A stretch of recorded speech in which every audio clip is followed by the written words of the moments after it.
पुत्रेति तन्मयतया करवोऽभिनेदुः तं सर्वभूतहृदयं मुनिमानतोऽस्मि।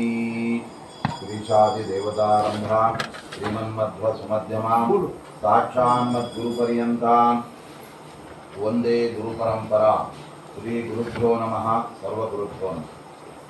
ಸರ್ವಜ್ಞ ಶಿರೋಮಣಿಗಳಾದ ವೇದವ್ಯಾಸದೇವರು ದ್ವಾಪರಯುಗದಲ್ಲಿ ಅವತಾರವನ್ನು ಮಾಡಿ 17 ಪುರಾಣಗಳನ್ನು ರಚನೆ ಮಾಡಿ 18ನೇದಾಗಿರ್ತಕ್ಕಂಥ ಶ್ರೀಮದ್ ಭಾಗವತವನ್ನು ರಚನೆ ಮಾಡಿದ್ದಾರೆ.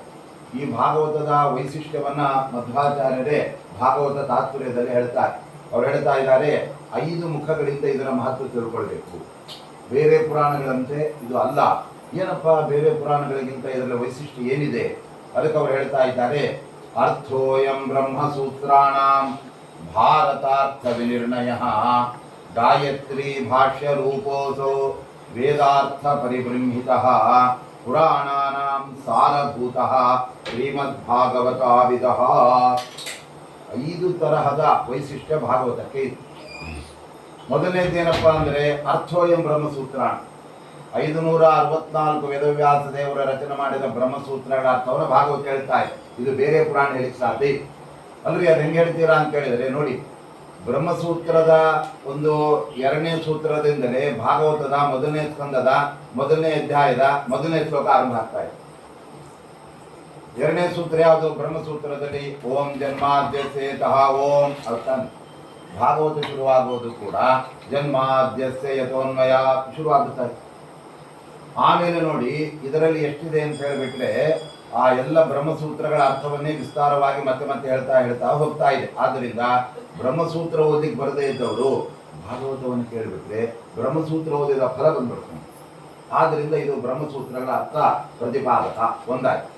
ಭಾರತಾರ್ಥ ವಿನಿರ್ಣಯ, ಮಹಾಭಾರತದ ಅರ್ಥವನ್ನು ನಿರ್ಣಯ ಮಾಡ್ತಾರೆ. ಮಹಾಭಾರತ ಒಂದು ಹೇಳಿರುತ್ತೆ, ಭಾಗವತದಲ್ಲಿ ಅಲ್ಲೇ ಮತ್ತೆ ಅದಕ್ಕೆ ವಿರೋಧ, ಪರಸ್ಪರ ಭಾರತ ವಿರೋಧ, ಭಾರತಕ್ಕೆ ಭಾಗವತಕ್ಕೆ ವಿರೋಧ ಬರುತ್ತೆ. ಅದನ್ನು ಆಚಾರ್ಯ ಪರಿಹಾರ ಮಾಡ್ತಾರೆ.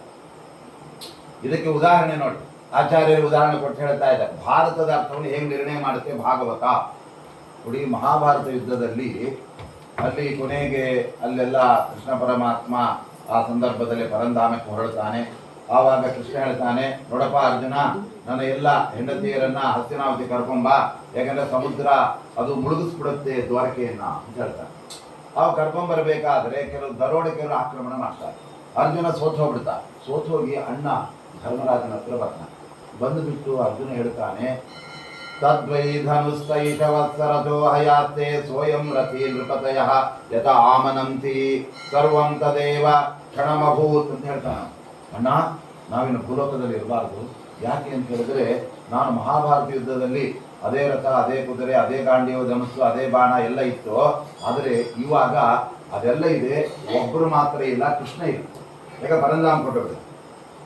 ಕೃಷ್ಣ ಇಲ್ಲದಿದ್ದರಿಂದ ಅಸದೀಶ ರಿಕ್ತಂ, ಪರಮಾತ್ಮ ಇಲ್ಲದೆ ಇರತಕ್ಕಂಥ ನನ್ನ ಪರಿಸ್ಥಿತಿ ಹೇಗಾಯಿತು ಅಂದರೆ, ಬೂದಿಯಲ್ಲಿ ಹೋಮ ಮಾಡಿದಂಗೆ ಆಯ್ತು, ಬೆಂಕಿಯಲ್ಲ, ಮರುಭೂಮಿಯಲ್ಲಿ ಬೀಜ ಬಿತ್ತನೆ ಮಾಡಿದಂಗೆ ಆಯ್ತು.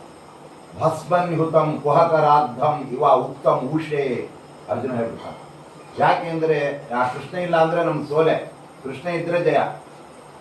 ಆ ಸಮಯದಲ್ಲಿ ಅರ್ಜುನ ಹೇಳ್ತಕ್ಕಂಥದ್ದೇನು ಅಂದರೆ, ನನ್ನ ಹತ್ರ ಮಹಾಭಾರತ ಯುದ್ಧ ಮಾಡುವಾಗ ಯಾವ ರಥ ಇತ್ತೋ ಅದೇ ರಥ, ಅದೇ ಕುದುರೆ, ಅದೇ ಧನುಸ್ಸು ಎಲ್ಲ ಹೇಳ್ತಾನೆ.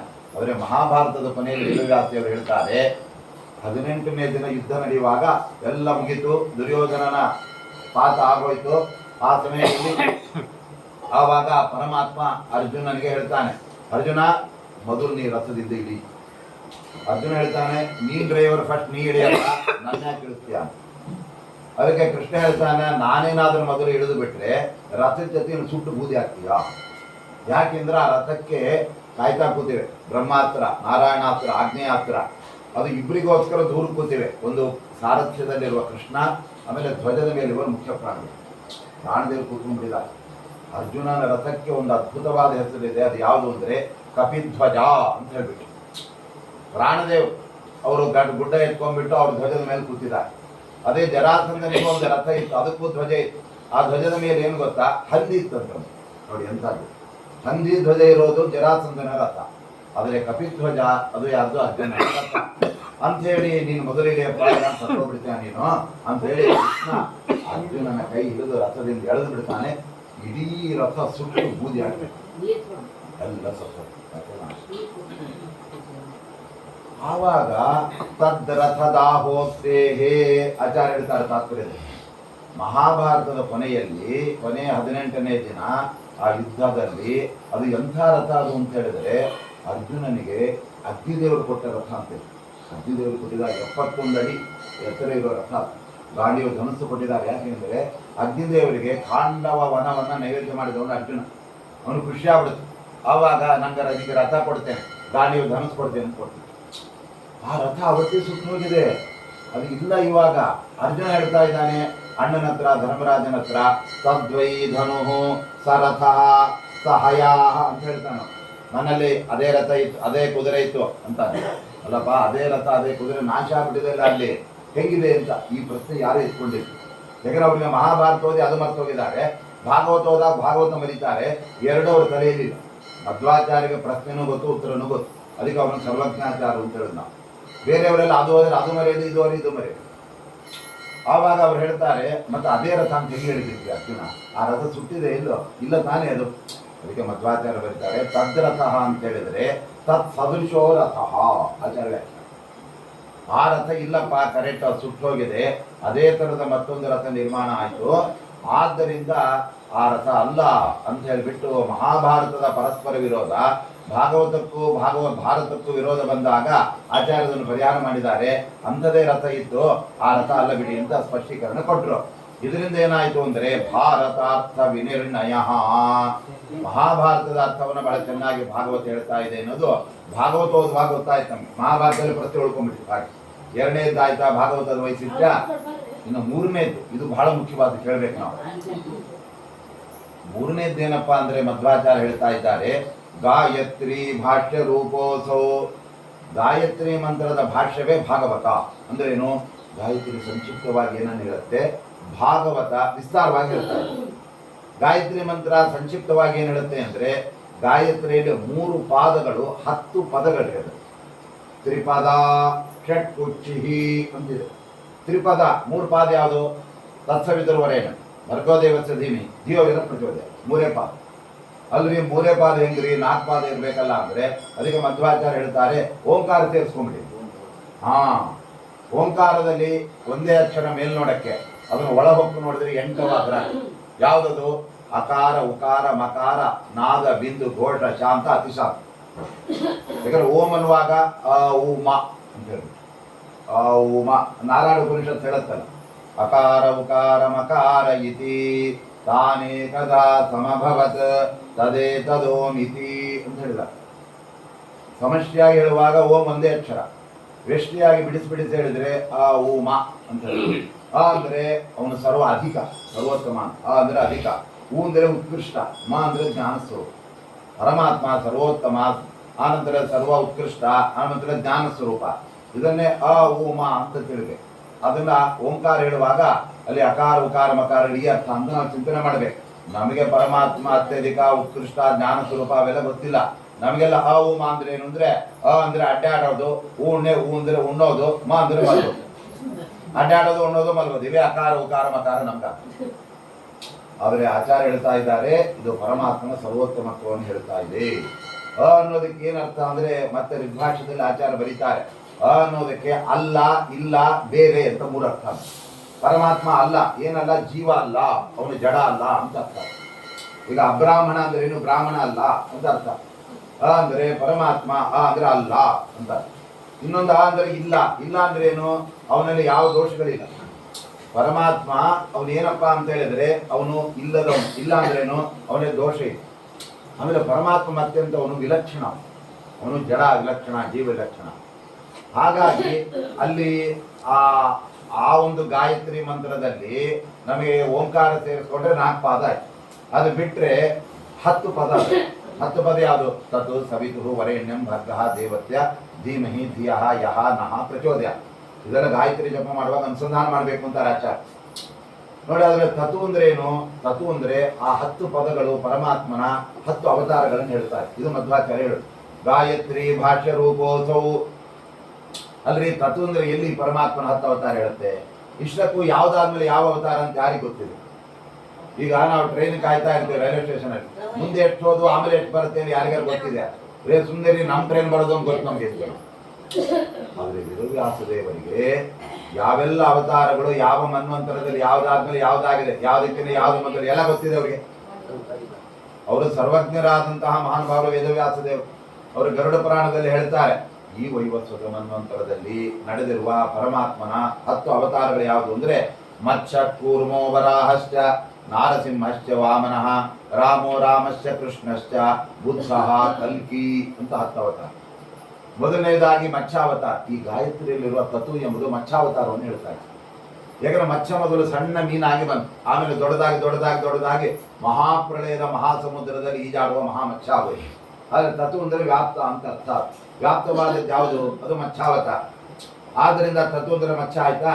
ಇನ್ನು ತತ್ವ ಆದ್ಮೇಲೆ ಸವಿತು ಅಂತ ಹೇಳಿದರೆ ಕೂರ್ಮಾವತಾರ, ಆಮೆ ಅವತಾರ ಪರಮಾತ್ಮನ ಸವಿತು. ಅಲ್ಲಿ ಸವಿತು ಅಂತ ಹೇಳ್ಬಿಟ್ರೆ ಆಮೆ ಅಂತ ಅರ್ಥ ಆಗುತ್ತೆ. ಸವಿತಾ ಅಂದ್ರೆ ಪ್ರಸವಿತ ಅಂತ, ಹೆತ್ತವನು. ಏನನ್ನು ಹೆತ್ತಿದಾನೆ? ಪರಮಾತ್ಮ ಅಮೃತವನ್ನು ಹೆತ್ತಿದಾನೆ. ಈಗ ಅಮೃತ ಬರಬೇಕಾಗಿದ್ರೆ ಅಲ್ಲಿ ಮಂದರ ಪರ್ವತವನ್ನ ಮೇಲಿಟ್ಕೊಳ್ಳಿಕ್ಕೆ ಮೀನು ಮಚ್ಚ ಕೂರ್ಮಾವತಾರ ಬೇಕಾಗುತ್ತೆ.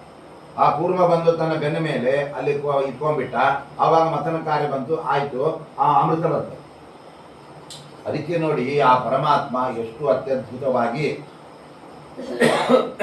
ಏನು ಮೆಣಸಿನಕಾಯಿ ಘಾಟ ಹಾಕಿಲ್ಲ ಒಗ್ಗರಣೆ.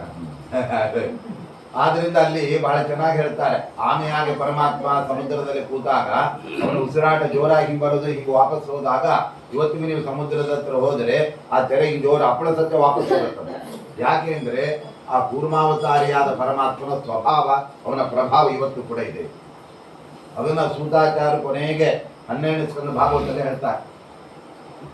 ಪೃಷ್ಠೇ ಭ್ರಾಮ್ಯದ ಮಂದ ಮಂದರಗಿರಿ ಗ್ರಾವಾಗ್ರ ಕಂಡೂಯನಾತ್ ನಿದ್ರಾಲೋಹ ಕಮಠಾಕೃತೆ ಭಗವತಃ ಶ್ವಾಸಾನಿಲಾತ್ವಾಂತುವಃ ಯತ್ ಸಂಸ್ಕಾರ ಕಲಾನುವರ್ತನ ವಶಾತ್ ವೇಲಾನಿಲೇನಾಂಭಸಃ ಯಾತಾಯಾತಮತಂದ್ರಿತಂ ಜಲನಿಧೇಃ ನಾದ್ಯಾಪಿ ವಿಶ್ರಾಮ್ಯತಿ. ಆಮೆ ಪರಮಾತ್ಮ ದೊಡ್ಡ ದೇಹವನ್ನು ತಗೊಂಡಾಗ ಅದ್ರ ಮೇಲೆ ಮಂದರ ಪರ್ವತ ಇಟ್ಟು ಮಥನ ಮಾಡಿದಾಗ ಆಮೆಗೆ ಬೆನ್ನೆಲ್ಲ ನುಜ್ಜುಗುಜ್ಜಾಗಿದ್ದಲ್ಲ, ಆಮೆ ಬೆನ್ನ ಮೇಲೆ ಯಾರೋ ಹಿತವಾಗಿ ಕೈ ಆಡಿಸಿದಂಗಾಗಿ ಅದರ ತುಳುಕಿಯಲ್ಲಿ ಹೊಲಿಗೆ ಶುರುವಾಯಿತು.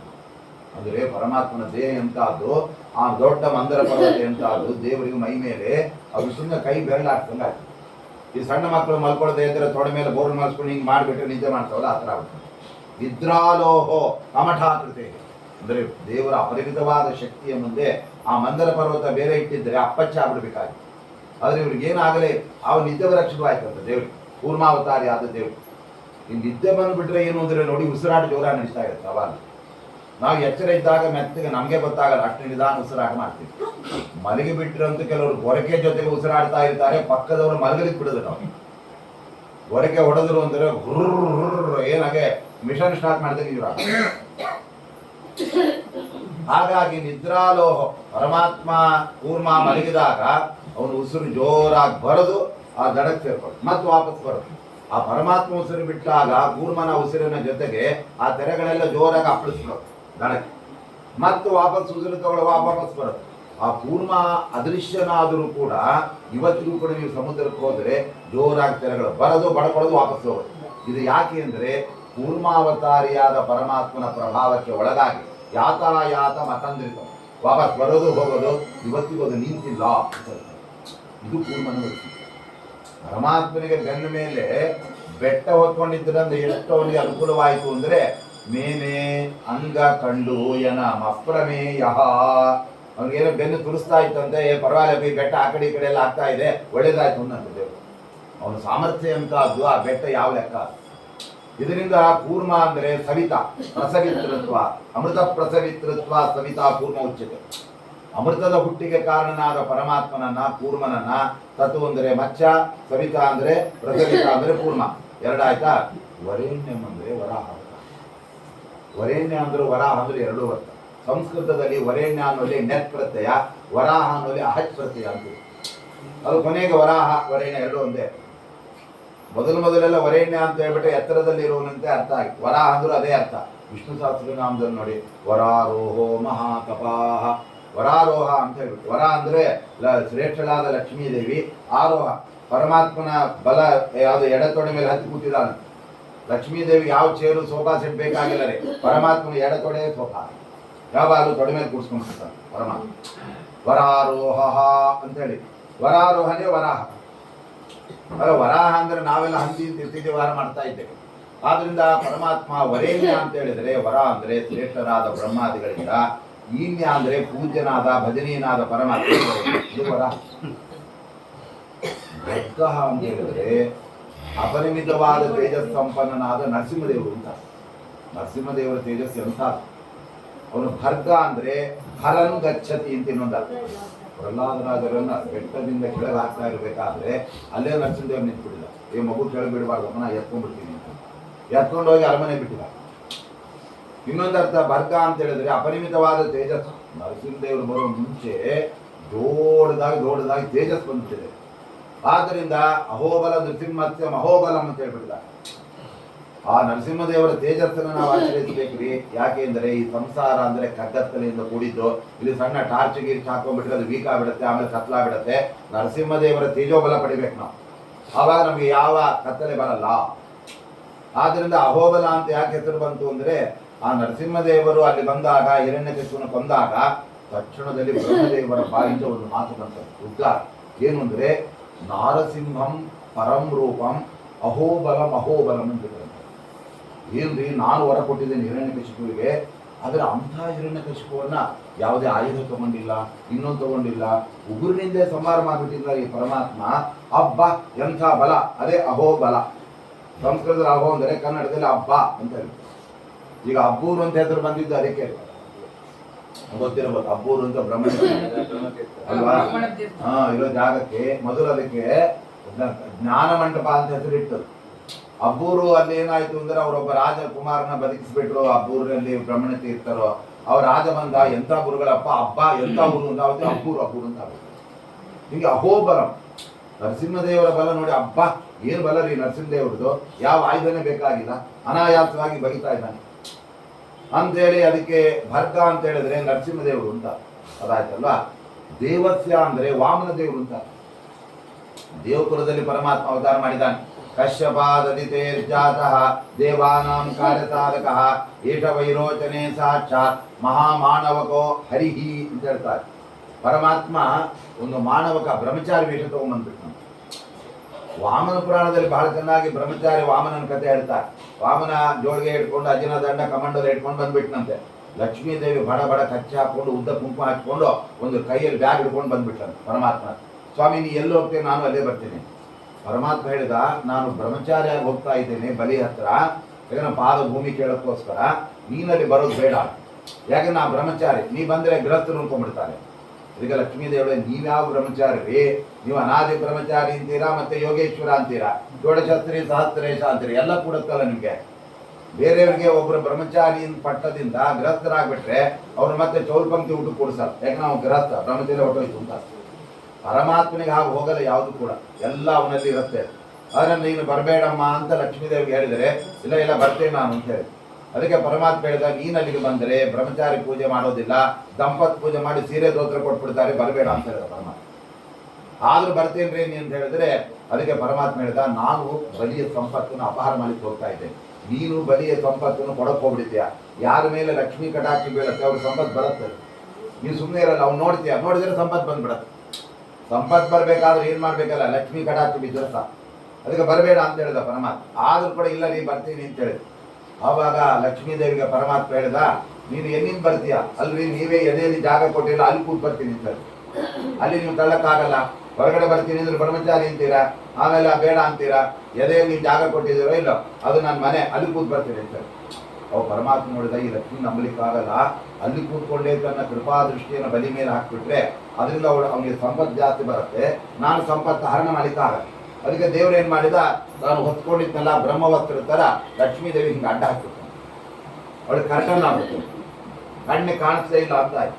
ಆವಾಗ ನೀನು ಕಣ್ಣು ಬಿಡಬೇಡ, ಅವನಿಗೆ ಸಂಪತ್ತು ಬರೋದು ಬೇಡ, ನಾನೇ ಸಂಪತ್ತು ಅಪಹಾರ ಮಾಡ್ತೀನಿ ಬಿಡ್ತೇನೆ. ಇದು ಪರಮಾತ್ಮನ ಚಮತ್ಕಾರ. ಲಕ್ಷ್ಮೀದೇವಿಯನ್ನು ಕೂಡ ತಡೀತಕ್ಕಂತಹ ಸಾಮರ್ಥ್ಯ ಇದೆ. ಅಂದರೆ ಅವಳಿಗೂ ಗೊತ್ತಿದೆ ದೇವರು ಸುಮ್ಮನೆ ನಾಟಕ ಮಾಡಿದೆ. ಅಂತೂ ದೇವ ಅಂತ ಹೇಳಿದ್ರೆ ವಾಮನ ದೇವರು ಅಂತ. ಇನ್ನು ಧೀಮಹಿ ಅಂತ ಹೇಳಿದ್ರೆ ಪರಶುರಾಮ ದೇವರು ಅಂತ ಅರ್ಥ. ಯಾಕಂದ್ರೆ ಮಹಿ ಅಂದರೆ ಈ ಭೂಮಿ, ಮಹೀಂ ಧಿನೋತಿ ಪುಷ್ಣಾತಿ ಇತಿ ಧೀಮಹಿ. ಆ ಪರಶುರಾಮ ದೇವರ ತಂದೆಯಾಗಿರ್ತಕ್ಕಂಥ ಜಮದಗ್ನಿ ಋಷಿಗಳು ಅವರು ತಪಸ್ಸು ಮಾಡ್ತಾ ಕೂತಿರ್ಬೇಕಾದ್ರೆ ಈ ಉನ್ಮತ್ತರಾದ ಕಾಶ್ಯವೀರ್ಯಾರ್ಜುನ ಅವರೆಲ್ಲ ಬಂದು ಅವರನ್ನು ಹೊಡೆದು ಕೊಲೆ ಮಾಡಿ ಕಬ್ಬರಿ ಅವರು ಸಾಯಬೇಕಾದ್ರೆ ಜಾಮದಗ್ನ ಪರಶುರಾಮ 21 ಸಲ ಒದರಿದ್ದಾರೆ. ಅಂದ್ರೆ ಮಗ ಬರಲಿ ನಾನು ಕಾಪಾಡಿ ಅಷ್ಟ ಹೊಡೆದು ಸಾಯ್ತು ಹೋಗ್ಬಿಟ್ಟಿದ್ದಾರೆಲ್ಲ. ಆವಾಗ ಬೆಂಕಿ ಆಗ್ಬಿಟ್ರು ಪರಶುರಾಮ. ನಮ್ಮಪ್ಪ ಏನು ಮಾಡಿದ್ರು ಸ್ವಂತ ಹೊಡೆದಾಕಿದ್ದೀರಲ್ಲ, ನಿಮ್ಗೆ ಎಲ್ಲಾನು ಕೊಲ್ತೀನಿ ಅಂತ ಹೇಳ್ಬಿಟ್ಟು 21 ಬಾರಿ ತ್ರಿಸಪ್ತ ಕೃತ್ವ ಅಂತ ಹೇಳಿದ. ಎಲ್ಲ ಕಡೆ ತಿರುಗಾಡಿ ಕೊಡಲೆ ಇಟ್ಕೊಂಡು ಇದ್ಬದ್ದವ್ರನ್ನ ಹೊಡೆದಾಕ್ಬಿಟ್ಟಿದ. ಆ ಸಮಯದಲ್ಲಿ ಉಳ್ಕೊಂಡವ್ರು ಯಾರೋ ಒಬ್ಬ ದಶರಥ, ಇನ್ಯಾರೋ ರಾಜ. ಯಾಕಂದ್ರೆ ದಶರಥನಿಗೆ ಬುಗುಲು ಪರಶುರಾಮ ದೇವರು ಬರ್ತಾರೆ ಹುಡುಗಿ ನಟಿ ಮಾಡ್ಬಿಡ. ಯಾಕೆಂದ್ರೆ ಪರಶುರಾಮ ದೇವರ ನಿಯಮ ಇತ್ತು, ಎಲ್ಲಿ ಮದುವೆ ಆಗ್ತಾ ಇದೆ ಅಲ್ಲಿ ಹೋಗಿ ಕ್ಷತ್ರಿಯರನ್ನು ಕೊಲ್ಲಲ್ಲ. ಯಾಕಂದ್ರೆ ಮದುವೆ ಹತ್ರ ಮೇಲೆ ಹೋಗ್ಬಿಟ್ಟು ಹೊಡೆದ್ರೆ ಅದೆಲ್ಲ ಮದುವೆ ಎಲ್ಲ ಮಂಟಪ ಹೋಗಿ ಅದೆಲ್ಲ ತಪ್ಪಾಗ್ಬಿಡುತ್ತೆ. ಇದು ಗೊತ್ತಿತ್ತು ಯಾರಿಗೆ? ದಶರಥನಿಗೆ. ಅದಕ್ಕೆ 365 ಹೆಂಡತಿ ಇರುತ್ತೆ. ಅದಲ್ಲದೆ ಕೌಸಲ್ಯ, ಸುಮಿತ್ರೆ, ಕೈಕೇಯಿ ಅವೆಲ್ಲ ಬೇರೆ. ಯಾಕೆ ಜನ ಆಗಿದ್ದು ಅಂತ ಹೇಳಿದ್ರೆ, ದಶರಥ ಮಹಾರಾಜರೇ ಪರಶುರಾಮ ದೇವರು ಬರ್ತಾ ಇದ್ದಾರೆ, ಹೌದಾ ಎಲ್ಲಿ ಹುಡುಗಿನ ಕರ್ಕೊಂಬನ್ನಿ ಅಂತ ಹೇಳಿದ್ರು. ಅವಳನ್ನು ಕನ್ಯಾಂ ಕನಕ ಸಂಪನ್ನ ಅಂತ ರೆಡಿ ಮಾಡ್ಬಿಡೋದು. ಅವಳ ತಾಳಿ ಕಟ್ಟಕ್ಕೆ ಶುರು ಮಾಡ್ಬಿಡು. ಪರಶುರಾಮ ದೇವರು ಕೆಳಗೆ ಇಟ್ಬಿಡೋದು, ಮಂತ್ರಾಕ್ಷತೆ ಕೊಡ್ರಪ್ಪ ಅಂತ ಹಾಕ್ಬಿಟ್ಟೋದು. ಅಂದ್ರೆ ಅವ್ರದ್ದೊಂದು ಆತನೇ. ಹಂಗಾಗಿ ಉಳಿದ ಮುಂದೆ ಪರಶುರಾಮ ದೇವರಾದ್ಮೇಲೆ ದಶರಥ, ಆಮೇಲೆ ರಾಮದೇವರೆಲ್ಲ ಅವತಾರ ಮಾಡಿದ್ದಾಯ್ತು. ಅಂತೂ ಧೀಮಹಿ ಅಂದರೆ ಪರಶುರಾಮ ದೇವರು. ಆಮೇಲೆ ಧಿಯಃ ಅಂತ ಹೇಳಿದ್ರೆ ರಾಮದೇವರು. ಯಾಕೆ ಅಂತ ಹೇಳಿದ್ರೆ ಧೀ ಅಂದರೆ ಬುದ್ಧಿ ಅಂದರೆ ಹನುಮಂತ ದೇವರು ಅಂತ. ಯಾಕೆ ಅಂದರೆ ಬುದ್ಧಿರ್ಬಲಂ ಯಶೋ ಧೈರ್ಯಂ ನಿರ್ಭಯತ್ವ ಬರೋದಿಲ್ಲ.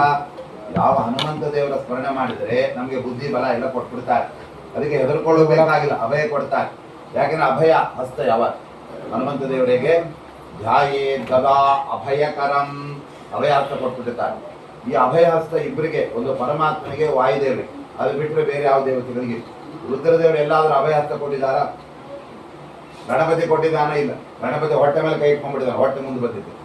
ಆದರೆ ಕೇವಲ ವಾಯುದೇವರು ಮತ್ತೆ ಪರಮಾತ್ಮ ಮಾತ್ರ ಅಭಯ ಕೊಡ್ತಾರೆ. ಅಭಯ ಹೆಂಗ್ ಕೊಡ್ತಾರೆ ವಾಯುದೇವರು ಪರಮಾತ್ಮ ಅಂತ ಹೇಳಿದ್ರೆ, ಪರಮಾತ್ಮ ಹೇಳ್ತಾನೆ ತೇಷಾಮಹಂ ಸಮುದ್ಧರ್ತ ಮೃತ್ಯು ಸಂಸಾರ ಸಾಗರ. ನನ್ನ ಪಾದ ಹಿಡಿದರೆ ಅವರನ್ನ ಈ ಭಯದ ಸಂಸಾರದಿಂದ ಪಾರು ಮಾಡ್ತಾರೆ. ಆದರೆ ನನ್ನ ಪಾದ ಇಡಬೇಕು, ಯಾರ್ಯಾರ್ದು ಪಾದ ಹಿಡಿದ್ರೆ ಉಪಯೋಗಿಲ್ಲ. ಹಾಗೆ ಇಲ್ಲೂ ಕೂಡ ಧೀ ಅಂದರೆ ಹನುಮಂತ ದೇವರು. ಅವರಿಗೆ ಯಾ ಅಂದರೆ ಯಮಯತಿ ಪ್ರೇರಯತಿ ಅಂತೇಳಿ ಹನುಮಂತ ದೇವರ ಪ್ರೇರಣೆ ಮಾಡೋದು ಯಾರು? ಕೇವಲ ರಾಮದೇವರು ಮಾತ್ರ. ಯಾರ್ಯಾರು ಪ್ರೇರಣೆ ಮಾಡಲಿಕ್ಕಿಲ್ಲ. ಒಂದು ಲಕ್ಷ್ಮೀದೇವಿ, ಪರಮಾತ್ಮ, ಇವರು ಬಿಟ್ಟರೆ ರುಜುಗಳಿಗೆ ಯಾರು ಪ್ರೇರಣೆ ಮಾಡಲಿಕ್ಕಿಲ್ಲ. ಅವ್ರ ಲೆವೆಲ್ ಅಂತ. ಯಾರ ಕೆಳಗಿನವರೆಲ್ಲ ಮೇಲ್ ಆಫೀಸರ್ಗೆ ಇದು ಮಾಡಿರಿ ಅಂತ ಹೇಳಕ್ಕಾಗತ್ತೆ. ಮುಚ್ಕೊಂಡಿರೋ ನಾಯಿ ಬೈತಾರೆ. ಹಾಗೆ ಇಲ್ಲಿ ಧಿಯಃ ಅಂತ ಹೇಳಿದರೆ ಆ ಹನುಮಂತ ದೇವರಿಗೆ ಪ್ರೇರಣೆ ಮಾಡ್ತಕ್ಕಂಥ ರಾಮದೇವರು ಅಂತ. ರಾಮದೇವರು ಹನುಮಂತನನ್ನು ಕರೆದು ಹೇಳ್ತಾರೆ, ತ್ವಯ್ಯೇವ ಹನುಮನ್ನಸ್ತಿ ಬಲಂ ಬುದ್ಧಿ ಪರಾಕ್ರಮ ಕಾಲ ದೇಶಾನುವೃತ್ತಿಶ್ಚ ನಯಶ್ಚ ನಯ ಪಂಡಿತ. ನೋಡಪ್ಪ ಹನುಮಂತ, ನೀನು ಒಬ್ಬನಿಗೆ ಮಾತ್ರ ಸಮುದ್ರವನ್ನು ದಾಳ್ತಕ್ಕಂಥ ಸಾಮರ್ಥ್ಯ ಇದೆ. ಅಲ್ಲಿ ಬರುವ ತಿಮ್ಮಿಕೆ, ಮತ್ತೊಬ್ಬಳು ಲಂಕಿಣಿ, ಗಿಂಕಿಣಿ ಅವ್ರನ್ನೆಲ್ಲ ಎದುರಿಸುವ ಸಾಮರ್ಥ್ಯ ಇದೆ. ಸಂದರ್ಭ ಬಂದರೆ ಅವನು ಕೊಲ್ಲೋಕ್ಕೂ ನಿನಗಾಗತ್ತೆ. ನೀನೇ ಹೋಗುಂಟು ರಾಮದೇವರು. ಬೇರೆಯವರೆಲ್ಲ ಉಪಯೋಗ ಇಲ್ಲ. ಆ ಅಂಗದ ನಾನು ಹೋಗ್ತೇನೆ ಅಂತ ಏನು ಮಾಡ್ತಿದ್ರು, ಹೋಗ್ತೇನೆ ಬರಕ್ಕಾಗಲ್ಲ, ಇಂಥವ್ರು ತೊಂಡೆ ಮಾಡಿ.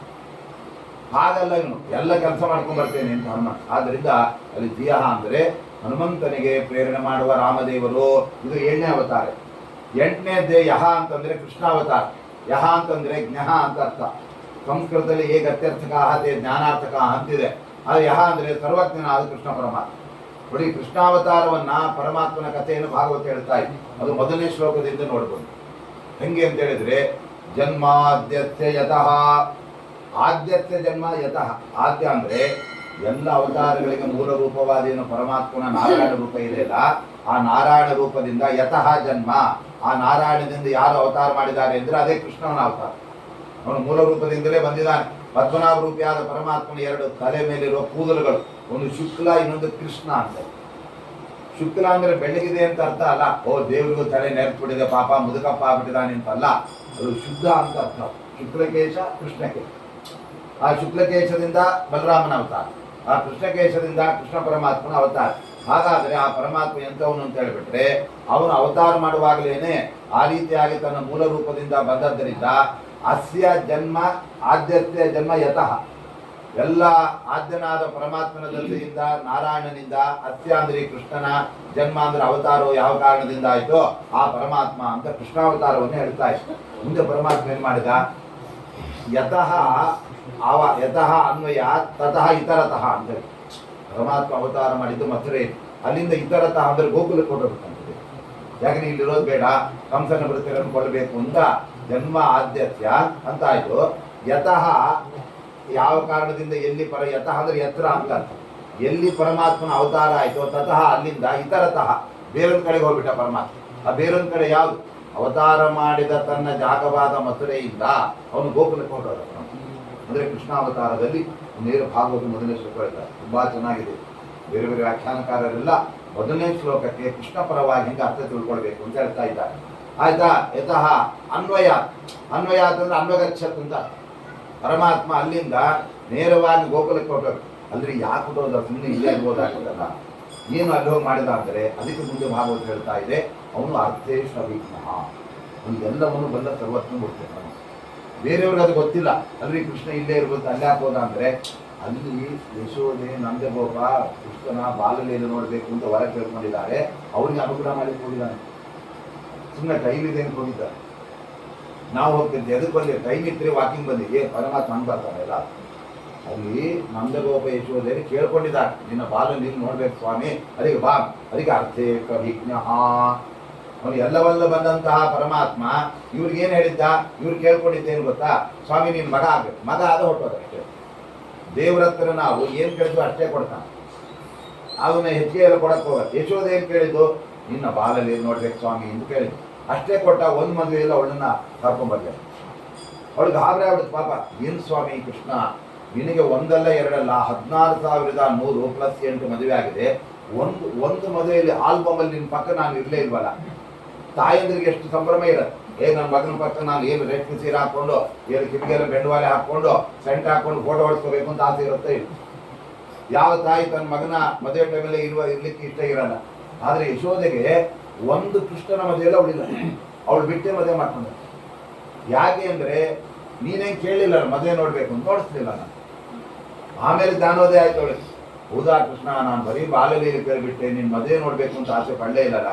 ಅದಕ್ಕೆ ಪರಮಾತ್ಮ ಹೇಳಿದಾಗ ಏನಾಯ್ತು ಈಗರ ಕೇಳು ಉಂದ ದೇವರಿಗೆ ಬುದ್ಧಿ ಕೊಡ್ಬೇಕಲ್ಲ ನಮ್ಗೆ. ಇಲ್ಲ ನಾನು ಏನೇನೋ ಕೇಳ್ಬಿಡ್ತಾ ಇರ್ತಾನೆ.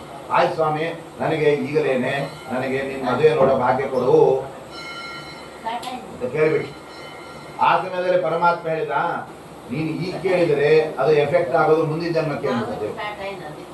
ಯಾವಾಗಲೂ ಕೂಡ ಹಾಗೆ ಕೇಳಿದ್ರೆ ಹಾಗೆ ಬರಲ್ಲ.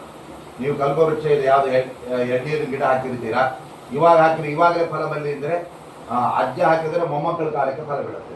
ಈಗಲೇ ಬಾ ಅಂದರೆ ಬರಲ್ಲ. ಅದಕ್ಕೆ ಪರಮಾತ್ಮ ಹೇಳಿದ, ಈ ಕೇಳಿದೆಯಲ್ಲ ಇದು ದ್ವಾಪರ ಯುಗದ ಕೊನೆ, ಮುಂದೆ ಕಲಿಯುಗದಲ್ಲಿ ಆ ಭಾಗ್ಯ ಕೊಡ್ತೇನೆ ಅಂತ ಪರಮಾತ್ಮ.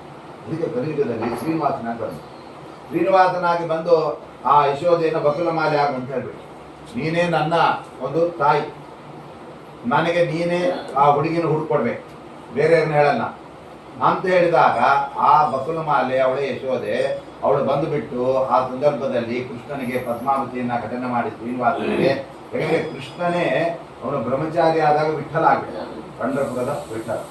ಮದುವೆ ಮಾಡ್ಕೊಂಡಿರೋನು ಶ್ರೀನಿವಾಸ ಆಗುತ್ತೆ. ಆದ್ರಿಂದ ಬ್ರಹ್ಮಚಾರಿ ಕೃಷ್ಣ ಯಾರಪ್ಪ ಅಂದ್ರೆ ವಿಠಲ. ಆಮೇಲೆ ಮದುವೆ ಮಾಡ್ಕೊಂಡಿರ್ತಕ್ಕಂಥ ಕೃಷ್ಣ ಯಾರು, ಬೆಟ್ಟದ ಮೇಲೆ ಇರ್ತಕ್ಕಂಥ ಶ್ರೀನಿವಾಸ, ನಮ್ಮ ಮದ್ಲಕಲ್ಲಿನ ಶ್ರೀನಿವಾಸನ ಹಾಕಿ. ಆ ಸಂದರ್ಭದಲ್ಲಿ ಪರಮಾತ್ಮ ಅವನೇನ್ ಮಾಡಿದ, ಅರ್ಥೇಶ್ವಭಿಜ್ಞ, ನೋಡಿ ನಾನು ಎಲ್ಲರದ್ದನ್ನ ಅವರ ಅಪೇಕ್ಷೆಗಳನ್ನು ಈಡೇರಿಸಬೇಕಾದ ನನ್ನ ಕರ್ತವ್ಯ ಇದೆ. ನೀವು ಇಲ್ಲಿರಿ ಅಂದ್ರೆ ಇಲ್ಲಿರಕ್ಕೆ ನಾನು ಬಂದವನಲ್ಲ. ಅಲ್ಲಪ್ಪ ಯಾಕೆ ಹಂಗೆಲ್ಲ ಹೋಗ್ತಾ ಇದೆಯಾ ಅಂತ ಕೇಳಿದ್ದಕ್ಕೆ ಅದಕ್ಕೆ ಪರಮಾತ್ಮ ಅಲ್ಲಿ ಹೇಳ್ತಾ ಇದ್ದಾನೆ ಏನಪ್ಪಾ ಅಂತ ಹೇಳಿದ್ರೆ, ನಾನು ಆ ಯಶೋಧೆ ನಂದಗೋಪರ ಆಸೆಯನ್ನು ನೆರವೇರಿಸಬೇಕಾಗಿದೆ, ಅದಕ್ಕೋಸ್ಕರ ಅಲ್ಲಿ ಹೋಗಿದ್ದೇನೆ. ನಾನು ಸರ್ವಜ್ಞ, ನನಗೆ ನೀವ್ಯಾರು ಹೇಳ್ಕೊಡೋದು ಬೇಕಾಗಿ. ಕೆಲವು ಮಕ್ಕಳಿಗೆ ಹೇಳ್ಕೊಟ್ರೆ ಮಾಡ್ತಾವೆ, ಕೃಷ್ಣ ಹಾಗಲ್ಲ. ಅವನು ಯಾಕೆ ಬಂದಿದ್ದೀನಿ, ಎಲ್ಲಿ ಏನು ಮಾಡ್ತೀನಿ ಎಲ್ಲ ಗೊತ್ತು. ನೋಡಿ ಮುಂದೆ ನಲಕೂಬರ ಮಣಿಗಿರಿ ಹೊಡಿದಾರಲ್ಲ, ಅವರನ್ನು ಉದ್ಧಾರ ಮಾಡಿಕ್ ಹೋದ. ಅದೇನು ಅಚಾನಕ್ಕಾಗಿ ಆಕಸ್ಮಿಕವಾಗಿ ಆಗಿದ್ದಲ್ಲ, ಅದೆಲ್ಲ ದೇವರಿಗೆ ಗೊತ್ತು. ಅವ್ರು ಉದ್ಧಾರ ಮಾಡಲಿಕ್ಕೆ ಅಲ್ಲಿ ಹೋಗಿದ್ದಾನೆ ಪರಮಾತ್ಮ. ಕೆಲವು ಮಾಡಿರ್ತಾರೆ, ಅವ್ರಿಗೆ ಗೊತ್ತಿರೋದು. ಯಾಕೆ ಅಂತ ಹೇಳಿದ್ರೆ ಅದು ಏನು ಅಚಾನಕ್ಕಾಗಿ ಆಗ್ತದೆ. ಹಂಗೆ ಯಾವುದೋ ಪರಮಾತ್ಮ ಮಾಡಿದ್ದಲ್ಲ, ಅವನು ಎಲ್ಲ ಗೊತ್ತಿದ್ದೇ ಎಲ್ಲ ಮಾಡಿದ್ದ. ಅದಕ್ಕೆ ಅರ್ಥೇಶ್ವಭಿಜ್ಞ, ಅವನು ಎಲ್ಲ ತಿಳಿದೇ ಮಾಡಿದಾನೆ. ನಾವೇನೋ ಮಾಡಿಕ್ ಹೋಗಿ ಏನೋ ಆಗ್ಬಿಟ್ಟು ಹಾಗೆಲ್ಲ. ಮತ್ತೆ ಬೆಣ್ಣೆಯನ್ನೆಲ್ಲ ತಿಂದ ಮಾಡಿದ ಅದೆಲ್ಲ ಯಾಕೆ ಅಂದರೆ ಅದು ಸುಮ್ಮನೆ ಮಾಡಿದ್ದಲ್ಲ. ಪರಮಾತ್ಮ ಏನ್ ಮಾಡಿದಾನೆ, ನಮ್ಮ ರಾಯರು ಬಹಳ ಚೆನ್ನಾಗಿ ಹೇಳ್ತಾರೆ. ಗೋಪಿಗೆ ಹೇಟು ಭಾಂಡ ಸ್ಥಿತಂ ಹೃದಯ ಕ್ಷೀರದದ್ಯಾದಿ ಮುಷ್ಣನ್ ಅಂತಾರೆ ರಾಯರು ಕೃಷ್ಣ ಚಾರಿತ್ರ ಮಂಜರಿ ಅಂತ ಒಳ್ಳೆ ಚೆನ್ನಾಗಿ ಮಾಡಿದ್ದಾರೆ, ಸಂಗ್ರಹ ಮಾಡಿ. ಅದರಲ್ಲಿ ಹೇಳ್ತಾರೆ ಅವರು, ನೋಡಿ ಪರಮಾತ್ಮ ಅವನು ಬೆಣ್ಣೆ ಕದಿಲಿಕ್ಕೆ ಹೋಗ್ಬೇಕಾದ್ರೆ ಬೆಳಿಗ್ಗೆ ಎದ್ದೇಳ್ಬೇಕು ಬೇಗ. ಯಾಕಂದ್ರೆ ಬೆಳಿಗ್ಗೆ 4 ಗಂಟೆಗೆ ಬೆಣ್ಣೆ ಕದಿಯೋದಿಲ್ಲ. ಎಲ್ಲ ಆ ಬೆಣ್ಣೆ ಅವಾಗಲೇ ಕಡಿದ್ರೆ ಚೆನ್ನಾಗಿ ಬರುತ್ತಂತೆ. ಅದು ಸೂರ್ಯೋದಯ ಆದ್ಮೇಲೆ ಆದ್ರೆ ಆ ಚಂದ್ರನ ಕಿರಣ ಇರೋದಿಲ್ಲ, ಗಟ್ಟಿ ಗಟ್ಟಿ ಬೆಣ್ಣೆ ಬರಲ್ಲ ಅಂತ ಈ ಧಾರವಾಡ ಕಡೆ ಬೆಳಿಗ್ಗೆ ಎದ್ದು ಕೂಡ ಭಕ್ರಿ ಬಡಿಯೋದು, ಆಮೇಲೆ ಗೋಕುಲದಲ್ಲಿ ಮಥನ ಮಾಡೋದು, ಇವೆರಡು ಕೆಲಸ. ಆವಾಗ ಕೃಷ್ಣ ಹೆಂಗೆ ಹೇಳ್ತಾ ಇದ್ದ ಅಂದ್ರೆ ವಾದಿರಾಜರು ಹೇಳ್ತಾರೆ, ದಧಿ ಮಥನ ನಿನಾದೈಹಿ ತ್ಯಕ್ತ ನಿದ್ರಹ ಸ ಕೃಷ್ಣ ಅಂತ ಹೇಳ್ತಾರೆ. ಪರಮಾತ್ಮನನ್ನ ಎಬ್ಬಿಸೋದಕ್ಕೆ ಸುಪ್ರಭಾತಗಳಲ್ಲಿ ಇರ್ತಾರೆ. ಆದರೆ ರಾಮನನ್ನು ಎಬ್ಬಿಸ್ಬೇಕಾದ್ರೂ ಕೂಡ ಅಷ್ಟೇ. ಆವಾಗ ಅವರು ಯಾರು ವಿಶ್ವಾಮಿತ್ರರು ಅವ್ರು ಹೇಳ್ತಾ ಇದ್ರು, ಏನಪ್ಪಾ ಕೌಸಲ್ಯ ಸುಪ್ರಜಾ ರಾಮ ಪೂರ್ವ ಸಂಧ್ಯಾ ಪ್ರವರ್ತತೆ ಅಂತ, ಉತ್ತಿಷ್ಠ ನರಶಾರ್ದೂರಾಮ. ಇಲ್ಲಿ ಕೃಷ್ಣನಿಗೆ ಯಾರು ಸುಪ್ರಭಾತ ಹೇಳವ್ರೆ? ಯಾಕೆಂದ್ರೆ ಎಷ್ಟೋ ಜನ ಗೊತ್ತೇ ಇಲ್ಲ ಕೃಷ್ಣ ಪರಮಾತ್ಮ. ಕೆಲವು ಗೊತ್ತಿದ್ದವರು ಕೂಡ ಅವ್ರವ್ರ ಕೆಲಸ, ಇವ್ನು ಎಬ್ಬಿಸೋದೇಲಿ ನಮಗೆ ಮನೆ ತುಂಬಾ ಹಾಳು ಕೆಲಸ ಇದ್ದಾವ, ಅವು ಮಾಡೋಣ ಅದೆಲ್ಲ ಮಾಡ್ಬೇಕು. ಅವ್ರಿಗೆ ಎಬ್ಸೋರು ಯಾರಪ್ಪ ಅಂದ್ರೆ ಆವಾಗ ಪ್ರತಿಯೊಬ್ಬರು ಕೂಡ ತಮ್ಮ ಮನೆಯಲ್ಲಿ ಮೊಸರು ಹಿಡ್ಕೊಂಡ್ಬಿಟ್ಟು ಕಟ ಕಟ ಕಟ ಕಟ ಕಟ ಕಡ್ಲಿಕ್ಕೆ ಶುರು ಮಾಡಿದ್ರೆ ಮಲ್ಕೊಂಡ ಕೃಷ್ಣ ಠಕ್ ಅಂತ ಕಣಿ ತೆಗಿತಾನೆ. ಆ ಬೆಳಿಗ್ಗೆ 4:45 ಗಂಟೆ ಆಗ್ಬೇಕು. ಆವಾಗ ದೇವ್ರು ನೋಡ್ತಾ ಇತ್ತು, ಇವತ್ತು ಯಾರ ಮನೆಗೆ ಬೆಣ್ಣೆ ಕದಿಲಿಕ್ಕೆ ಹೋಗ್ಬೇಕು? ಎಲ್ಲಾರ ಮನೆಗೆ ಹೋಗ್ತಾ ಇದ್ದಾರೆ ಕೃಷ್ಣ. ಯಾರು ಕೃಷ್ಣನಿಗೆ ಬೆಣ್ಣೆ ಅರ್ಪಣೆ ಮಾಡಿಲ್ಲ, ಅವರು ಪುಣ್ಯ ಕಾರ್ಯ ಮಾಡಿಲ್ಲ, ಅವ್ರ ಲಿಸ್ಟ್ ನೋಡಿ ಅವ್ರ ಮನೆಗೆ ಹೋಗ್ತಾ ಇದ್ದಂತೆ. ಅದರಲ್ಲಿ 2 ರಕ ಇತ್ತು. ಯಾರು ಆ ತ್ರೇತಾಯುಗದಲ್ಲಿ ರಾಮದೇವರ ಸೇವೆ ಮಾಡಿದೆ ಉಳಿಸ್ಕೊಂಡ್ಬಿಟ್ಟಿದಾರಲ್ಲ, ಅವ್ರನ್ನೆಲ್ಲ ಮತ್ತೆ ದ್ವಾಪರಕ್ಕೆ ತಂದಿದ್ದಾನೆ ಪರಮಾತ್ಮ.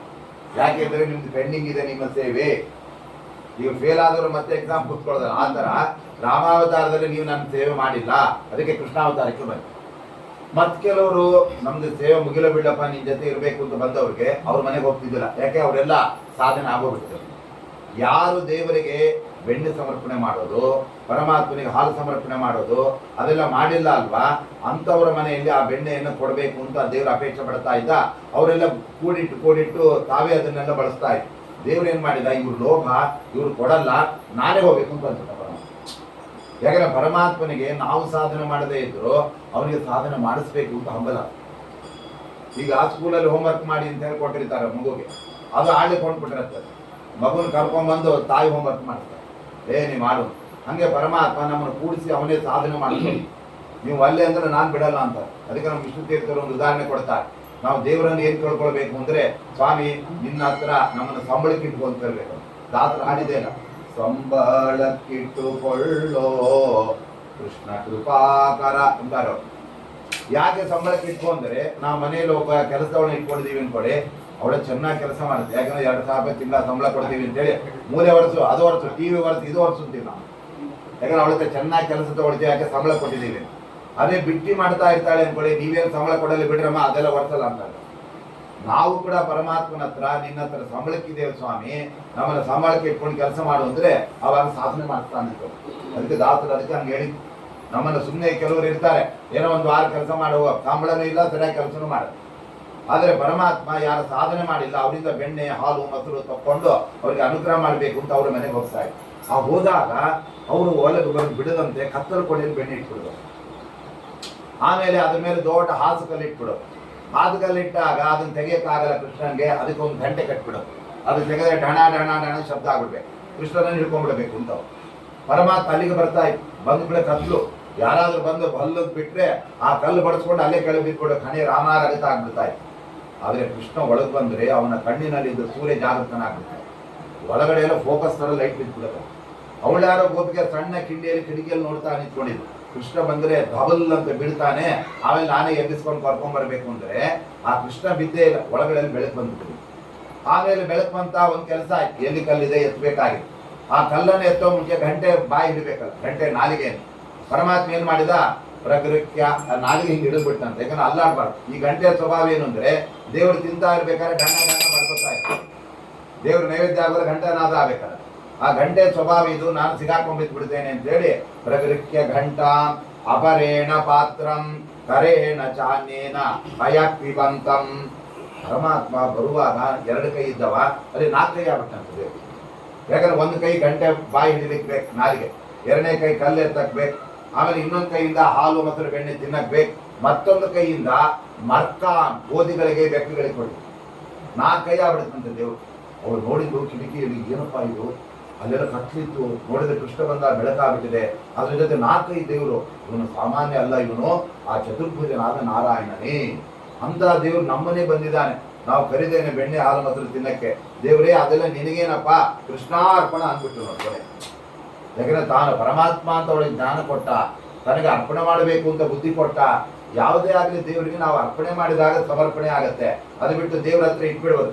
ನೀನು ಇಷ್ಟ ಇದ್ರೆ ತಿನ್ನಪ್ಪ ಅಂದ್ರೆ ತಿನ್ನಲ್ಲ ದೇವ್ರು. ನಾವು ದೇವರಿಗೆ ಸ್ವಾಮಿ ಇದು ನಿನಗೇನಪ್ಪ ಅಂತೇಳಿ ಅದನ್ನ ಮಗುವಿಗೆ ಮಾಡಿದಂಗೆ ಮಾಡ್ಬೇಕು. ಮಗುವಿಗೆ ಮುಂದೆ ತಟ್ಟೆ ಇಟ್ಟು ತಿನ್ನು ಅಂದ್ರೆ ನೀನೇ ತಿನ್ಕೋ ಅಂತ ಓಡೋಗ್ಬಿಡುತ್ತೆ. ದೇವ್ರ ಮಗು ಇದ್ದಾಗ ನಾವು ಸಮರ್ಪಣಾ ಮರುವ ಸ್ವಾಮಿ ತಿನ್ನಪ್ಪ ಅಂತ ಹೇಳಿ, ಅದಕ್ಕೆ ದೇವರಿಗೆ ತಿನ್ಬೇಕಾದ್ರೆ ಏನ್ ಮಾಡ್ಬೇಕು, ಅವನು ಸ್ತೋತ್ರ ಮಾಡ್ಬೇಕು. ಅದಕ್ಕೆ ನಾವು ನೈವೇದ್ಯ ಮಾಡುವಾಗ ಒಂದೇ ಒಂದು ಸ್ತೋತ್ರ ಮಾಡ್ಬೇಕು. ದೇವರಿಗೆ ನಾವು ಇಟ್ಟದ್ದು ಹೈಗ್ರೀವ ಅದು ಇದು ಲಾಡು ಪಾಡು ಈ ಮಿರ್ಚಿ ಅವೆಲ್ಲ ಇಷ್ಟ ಇಲ್ಲ, ಅವನಿಗೆ ಸ್ತೋತ್ರ ಮಾಡೋದು ಇಷ್ಟ. ದೇವ್ರು ಒಂದೇ ಒಂದೇ ಮುಂದೆ ಸ್ತೋತ್ರ ಮಾಡ್ತಾ ಇರ್ಬೇಕು. ನಾವು ಅಷ್ಟೇ ಅಲ್ವಾ, ಯಾರ ಮನೆ ಊಟಕ್ಕೆ ಕರೆದಾಗ ಅವ್ರನ್ನ ನೀವು ಒಳ್ಳೆಯವ್ರಿಗೆ, ಪಾಪ ನಮ್ಮ ಮನೆಗೆ ಬರೋದೇ ಅಪರೂಪ, ಎಂತ ವಿದ್ವಾಂಸರು ದೊಡ್ಡವರು ಅಂತೇಳಿ ಖುಷಿಯಾಗಿ 4 ತುತ್ತು ನಾವು 10 ತುತ್ತು ಉಣ್ತಾನೆ. ಅವ್ನು ಹೊಗಳು ಬಿಟ್ಟರೆ ಹಂಗೆ ತಾನೆ. ಅದು ಬಿಟ್ಬಿಟ್ಟು ನೀವ ಬನ್ನಿ ಬನ್ನಿ ನಿಮ್ಮ ಮನೆಯಾಗಿ ಇವೆಲ್ಲ ಸಿಗ್ತದೆ, ನಿಮ್ಮನೆ ತುಪ್ಪನೇ ಕಂಡಿರಲ್ಲ, ಚೆನ್ನಾಗಿ ತಿನ್ನಿ, ಆಮೇಲೆ ಎಲ್ಲ ಸಿಗಲ್ಲ ಅಂದ್ಬಿಟ್ರೆ ಅವ್ನು ಗಾಬರಿ ಆಗ್ಬೋದು. ಇದೇನು ಬೈತಿದಾರೆ ಏನ್ರಿ, ಊಟನೇ ಹೋಗಲ್ಲ. ಆಮೇಲೆ ಊಟ ಮಾಡ್ಬೇಕಾದ್ರೆ ಅವ್ರು ಹೊಗಳಬೇಕು ಪಾಪ. ನೀವು ಎಲ್ಲಿ ಬರ್ತೀರಿ ಪಾಪ, ಒಳ್ಳೆಯವ್ರು ನೀವು ತಿನ್ರಿ ಅಂದ್ರೆ. ಹಾಗೆ ದೇವರಿಗೆ ಹೊಗಳಬೇಕು. ಅದಕ್ಕೆ ಮಧ್ವಾಚಾರ ದ್ವಾರ ಸ್ತೋತ್ರ ಬಿಡದೆ ಹೇಳಿರ್ತಾರ. 12 ಅಧ್ಯಾಯ ಹೇಳ್ಬೇಕು ಅಂತಿರೋದು. ನಾವು 1 ಹೇಳೋದ್ರಾಗ ಎಲ್ಲ ಮುಗಿದೋಗ್ಬಿಟ್ರೆ ನೈವೇದ್ಯ. ನಮ್ಮ ನೈವೇದ್ಯ ಬೇಗ, ಊಟ ನಿಧಾನ ನಮ್ಗೆ ಯಾವಾಗ. ಯಾಕಂದ್ರೆ ಊಟ ನಮ್ದಲ್ಲ, ನೈವೇದ್ಯ ದೇವ್ರದ್ದು. 2 ನಿಮಿಷ ಆಯ್ತು ಎದ್ದೋಗ್ರೆ ಏನ್ಬಿಡುದು. ಆದ್ರೆ ಅವ್ರು ಎಲ್ಲ ಸ್ತೋತ್ರ ಹೇಳಿ ನೈವೇದ್ಯ ಮಾಡ್ಬೇಕು. ಹಾಗೆ ಪರಮಾತ್ಮನಿಗೆ ಸ್ವಾಮಿ ಇದು ನಿನಗೆ ಅರ್ಪಣೆ ಸ್ವೀಕಾರ ಮಾಡು ಅಂತ ಹೇಳಿದ್ರೆ ಮಾತ್ರ ದೇವ್ರು ತಗೋತಾನೆ ಹೊರತಾಗಿ ನೀವು ಮುಂದೆ ಇಟ್ಬಿಟ್ಟು ಸಮರ್ಪಣೆ ಅಂತ ಹೇಳಿಲ್ಲ ಅಂದ್ರೆ ದೇವ್ರು ಮುಟ್ಟೋದಿಲ್ಲ ಪರಮಾತ್ಮ. ಯಾಕೆ ಅಂತ ಹೇಳಿದ್ರೆ ನೀವು ಭಕ್ತಿಯಿಂದ ಕೊಟ್ಟಿಲ್ಲ. ನೋಡಿ ದುರ್ಯೋಧನ ಹಾಗೆ ಮಾಡಿದ. ಆ ದುರ್ಯೋಧನ ಏನ್ ಮಾಡಿದ, ಕೃಷ್ಣ ರಾಯಭಾರಕ್ಕೆ ಕೃಷ್ಣ ಬಂದಾಗ, ಕೃಷ್ಣ ಇವತ್ತು ನಮ್ಮನೇಲಿ ಆತಿಥ್ಯ ತಗೊಳಪ್ಪ ಅಂತ ಹೇಳಿ. ನೋಡಿ ಮೊದಲೇ ಕೃಷ್ಣ ಬರ್ತಾನೆ ಅಂತ ಗೊತ್ತಿದ್ರು ಹೇಳ್ಬೇಕು ತಾನೆ ಮುಂಚೆ. ಅವನೇನ್ ಮಾಡಿದ, ಇವ್ರಿಗೇನು ಹೇಳೋದು, ಇವನು ಸಾಮಾನ್ಯ ವ್ಯಕ್ತಿ, ಅಲ್ಲೇ ಬಂದಿರ್ತಾನೆ, ಮನೆಯಲ್ಲಿ ಬಂದು ಉಟ್ಕೊಂಡು ಹೋಗಪ್ಪ ಅಂತ ಹೇಳ್ಬೇಕು. ಬೆಂಗಳೂರಿಗೆ ಕೆಲವು ಊಟಕ್ಕೆ ಬರ್ತಾರೆ, ಆದರೆ ನಾಳೆ ನಮ್ಮ ಮನೆಯಲ್ಲಿ ಪಿಂಡ ಇದೆ, ಬಂದು ಉಣ್ಕೊಂಡು ಹೋಗಿ. ಇನ್ನು ಉಂಡ ಮಾಡ್ಬೇಕಾ ಪಿಂಡ ನೀ ತಿಂದು ಹೋಗ್ಬೇಕಾ ಗೊತ್ತಿಲ್ಲ. ಆ ಥರ ಕರೆಯೋದ ಎಲ್ಲ.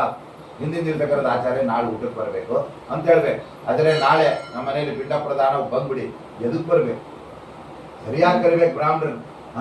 ಹೆಂಗೆಂಗೋ ಕರೆದು ಬಿಟ್ರೆ ಹೆಂಗ್ ಬರ್ತಾರೆ. ಇನ್ ಕೆಲವ್ರು ಆಚಾರ್ಯ ಅವ್ರು ಯಾರು ಬಂದಿಲ್ಲ, ನಿಮ್ಗೆ ಊಟಕ್ಕೆ ಬರಕ್ಕಾಗಲ್ಲ, ಇಲ್ಲ ಬರಕ್ಕಾಗಲ್ಲಪ್ಪ, ಗೌರವದಿಂದ ಕರಿಬೇಕು. ಆವಾಗ ಗೌರವದಿಂದ ಅವ್ರು ಬಂದರೆ ಬ್ರಾಹ್ಮಣದಲ್ಲಿ ದೇವತೆಗಳು, ಆ ಪಿತೃ ದೇವತೆಗಳು ಬರ್ತಾರೆ.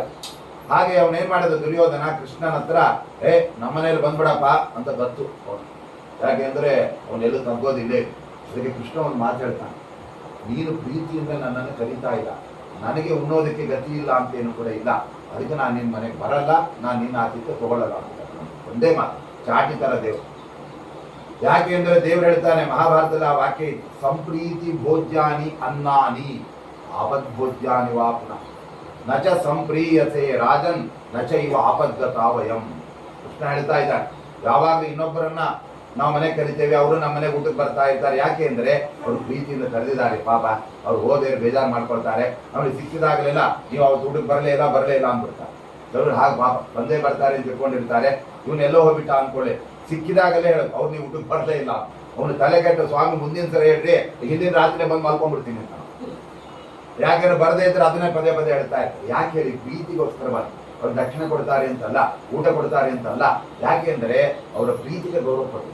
ಕೃಷ್ಣ ಅದನ್ನೇ ಹೇಳ್ತಾರೆ, ನೀನು ಪ್ರೀತಿಯಿಂದ ನನ್ನ ಕರೀತಾ ಇದೆಯಾ, ಇಲ್ಲ ನೀನು ಕುರುಸಾರ್ವಭೌಮ, ನಮ್ಮನೇನು ಕೃಷ್ಣ ಊಟ ಮಾಡಿಲ್ಲ ಅಂದ್ರೆ ನನ್ನ ಘನತೆ ಕುಂದು ಬರುತ್ತೆ. ಯಾಕಂದ್ರೆ ಹಸ್ತಿನಾವತಿಯಲ್ಲಿ ನಾನೇ ರಾಜ, ಯಾರ್ದೋ ಮನೆಗೆ ಹೋದ್ರೆ ಹೆಂಗೆ ಅಂತ ನಿನ್ನ ಬಿಂಕ ಬಿಗುಮಾನಕ್ಕೆ ಕರೀತಾ ಇದೆಯಾ, ನನ್ನ ಪ್ರೀತಿಯನ್ನು ಕರೀತಾ ಇಲ್ಲ ಅಂತ ಪರಮಾತ್ಮ.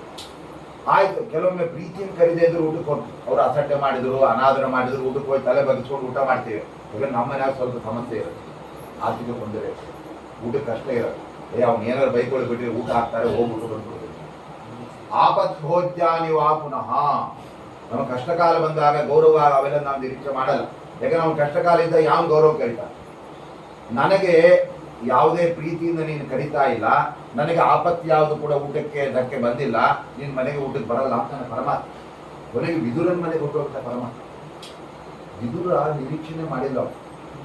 ಅವನೇನು ಅನ್ಕೊಂಡಿದ್ದ, ಇರೋದೇ ಗಂಡ ಹೆಂಡತಿ, ಕೃಷ್ಣನಿಗೆ ಎಲ್ಲಿ ಆತಿಥ್ಯ ಆಗುತ್ತೆ, ಇಬ್ರು ನಾವು ಗಂಡ ಹೆಂಡತಿ ಅಲ್ಲೇ ಹೋಗಿ ಊಟ ಮಾಡೋದು ಅಂತ ಅವ್ನು ಪ್ಲಾನ್ ಮಾಡಿದಪ್ಪ. ಅವನು ಬಡವ, ಅವನ ಹತ್ರ ಏನಿಲ್ಲ ಪಾಪ ವಿದುರ. ಕೃಷ್ಣ ಮನೆ ಬಂದ್ಬಿಟ್ಟ ವಿದುರನ ಮನೆ. ಯಾಕೆ ಅಂತ ಹೇಳಿದ್ರೆ ಆ ವಿದುರ ಎಲ್ಲ ದುಷ್ಟರ ವಿರುದ್ಧ ಸೆಳೆದು ನಿಂತಿದ್ದ. ಆ ಯಾರು ದ್ರೌಪದಿ ದೇವಿಗೆ ಅಪಚಾರ ಆಗುವಾಗ ಹಿಂಗ್ ಮಾಡಬೇಡಿ ಅಂತ ಬೈದಿದ್ದವನೇ. ಅದಕ್ಕೆ ಕೃಷ್ಣನಿಗೆ ವಿದುರ ಇಷ್ಟ. ಅವನು ಯಮಧರ್ಮನ ಅವತಾರವೇ, ಅವನು ಧರ್ಮ ಮಾರ್ಗದಲ್ಲಿ ಇದ್ದವ. ಅವನ ಮನೆಗೆ ಹೋಗ್ತಾನೆ. ಕೃಷ್ಣ ಬಂದದ್ದು ನೋಡಿ ಗಾಬರಿ ಆಗ್ಬಿಟ್ಟ. ಏನ್ ಮಾಡ್ಬೇಕಪ್ಪ, ಮನೆಯಾಗ ಏನಿಲ್ಲ, ಏನ್ ಮಾಡ್ಬೇಕು ಅಂದ್ರೆ ಕೃಷ್ಣನೇ ಎಲ್ಲ ದವಸ ಧಾನ್ಯಗಳನ್ನ ತರಿಸಿ ಅಲ್ಲೆಲ್ಲ ಅಡಿಗೆ ಮಾಡಿಸಿ ಮೊದಲು ಬ್ರಾಹ್ಮಣರಿಗೆ ಊಟ ಮಾಡಿಸಿ. ಯಾಕಂದ್ರೆ ಕೃಷ್ಣ ವೈಶ್ಯರವನು, ಆದ್ರಿಂದ ಮೊದಲು ಬ್ರಾಹ್ಮಣರು ಊಟ ಮಾಡಿಸೋದಂತ ಪರಮಾತ್ಮ. ಅವ್ರದೆಲ್ಲ ಊಟ ಆದ್ಮೇಲೆ ವಿದುರಾನ್ನಾನಿ ಬುಭುಜೆ ಶುಚೀನಿ ಗುಣವಂತಿಕ ಅಂತಾರೆ ಭಾರತದ. ಆಮೇಲೆ ವಿದುರನ ಅನ್ನ ಊಟ ಮಾಡಿದಂತೆ ಪರಮಾತ್ಮ. ಯಾಕಂದ್ರೆ ಭಕ್ತ, ಪ್ರೀತಿಯಿಂದ ಕೊಟ್ಟರೆ ಊಟ ಮಾಡ್ತಾನೆ ಹೊರತಾಗಿ ತಿನ್ನು ಏನ್ ಹಿಂಗೆಲ್ಲಿ ಗತಿ ಅಂತ ಹೇಳ್ಬಿಟ್ರೆ ಆಗ. ಅದಕ್ಕೆ ಪರಮಾತ್ಮ ಸಂಪ್ರೀತಿ ಭೋಜ್ಯಾನಿ ಅನ್ನ. ನಾವು ಕೂಡ ದೇವರಿಗೆ ಸ್ವಾಮಿ ಇದೆಲ್ಲ ನೀನೇ ಕೊಟ್ಟದ್ದು, ನೀನೇ ಎಲ್ಲ ನಿನಗೆ ಅರ್ಪಣೆ ಮಾಡ್ತಾ ಇತ್ತು, ನಂದೇನಿಲ್ಲ ಸ್ವಾಮಿ, ನೀನೇ ಕೊಟ್ಟದ್ದು, ನಿನಗೆ ಸ್ವೀಕಾರ ಅಂತ ಹೇಳಿ ಅವಾಗ ದೇವ್ರು ಸ್ವೀಕಾರ ಮಾಡ್ತಾರೆ. ಅದಕ್ಕೆ ವಾದಿರಾಜರು ನೋಡಿ ಪರಮಾತ್ಮನನ್ನು ಕರೆದು ನೀವು ತಗೊಳ್ಳೇಬೇಕು ಅಂತ ಒತ್ತಾಯ ಮಾಡಿದ್ದಕ್ಕೆ ಆ ಹೈಗ್ರೀವ ಭಕ್ಷವನ್ನು ತಲೆ ಮೇಲೆ ಇಟ್ಕೊಂಡು ಎಲ್ಲ ತಿಂದು ಒಂದಿಷ್ಟು ಉಳಿಸ್ಬಿಡ್ತಾ ಇರ್ತಾರೆ. ಯಾಕೆ ಅಷ್ಟು ಪ್ರೀತಿಯಿಂದ ಅವ್ರು ಕರೀತಾರೆ. ನಾವು ಕೂಡ ದೇವ್ರ ನೈವೇದ್ಯ ಮಾಡ್ತೀವಿ. ನಾವು ನೈವೇದ್ಯ ಮಾಡೋ ಮುಂಚೆ ತಟ್ಟೆಯಲ್ಲಿ 10 ಕಡುಬು 10 ಬೋಂಡ ಇದ್ರೆ ನೈವೇದ್ಯ ಆದ್ಮೇಲೆ 10 ಕಡುಬು 10 ಬೋಂಡಾನೇ ಇರುತ್ತೆ, ಒಂದು ಖರ್ಚಾಗಿರುತ್ತೆ. ಯಾಕೆಂದ್ರೆ ದೇವ್ರು ತಿನ್ನಕ್ಕೆ ಹೋಗಲ್ಲ. ದೇವ್ರು ತಿಂದು ಬಿಟ್ಟಾದ್ರೆ ಮಾರ ದಿವಸ ನೈವೇದ್ಯ ಕಟ್ ಮಾಡ್ಬಿಟ್ಟು ಇದೇನಪ್ಪ ಸುಮ್ಮನೆ ನೋಡ್ತಾನೆ ತಿಂದೇ ಬಿಡ್ತಾನಂತ ಅಭಿಪ್ರಾಯ. ಅದಕ್ಕೆ ನಮ್ಮಂತಹ ಮಂದಮತಿಗಳಿಗೆ ದೇವರು ದೃಷ್ಟಿಯಿಂದ ಸ್ವೀಕಾರ ಮಾಡ್ತಾನೆ. ಆದರೆ ಸಾಕ್ಷಾತ್ತಾಗಿ ಸ್ವೀಕಾರ ಮಾಡೋದು ಅದು ವಾದಿರಾಜನಂತ ವಿಧಿಯೋಗಿಗಳು ಇರ್ತಾರೆ. ನಾವೆಲ್ಲ ದೇವರು ತಗೊಂಡ್ರೆ ಒಳ್ಳೇದು, ತಗೊಳ್ಳದೇ ಇದ್ರೆ ಒಳ್ಳೇದು ಅಂದ್ಬಿಡ್ತೀವಿ ನಾವು. ಅದಕ್ಕೆ ಏನ್ ಮಾಡಿ ಸುಮ್ಮನೆ ನೋಡಿ ಇಟ್ಟಕ್ಕೆ ಇಟ್ಕೊತಾರೆ. ಹಾಗೆ ಪರಮಾತ್ಮ ಪ್ರೀತಿಯಿಂದ ಕೊಡದೇ ಇದ್ದದ್ದಕ್ಕೆ ಅವನು ತಗೊಳ್ಳೇ ಇಲ್ಲ.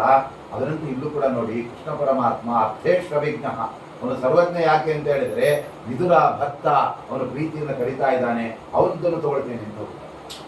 ಆಮೇಲೆ ಮುಂದೆ ನೋಡಿ ಗೋಪಿಕಾಸ್ತ್ರೀಯರಿಗೆಲ್ಲ ಬಟ್ಟೆ ಕೊಟ್ಟ, ಬಟ್ಟೆಯನ್ನು ಅಪಹಾರ ಮಾಡಿದವು. ಯಾಕೆ ಅಂದ್ರೆ ಅವರನ್ನು ತೀಡಿ ಅವರ ಓರೆ ಕೋರೆಗಳನ್ನ ಸರಿ ಮಾಡಬೇಕಾಗಿತ್ತು ಕೃಷ್ಣನಿಗೆ. ಅವರ ಹತ್ರ ಹೋಗಿ ಅವನೇನು ಎಲ್ಲೋ ಏನೋ ಪೋಲಿ ತರ ಆಡಿದಾನೆ ಅಂತಲೂ ಕೂಡ ಅಲ್ಲ.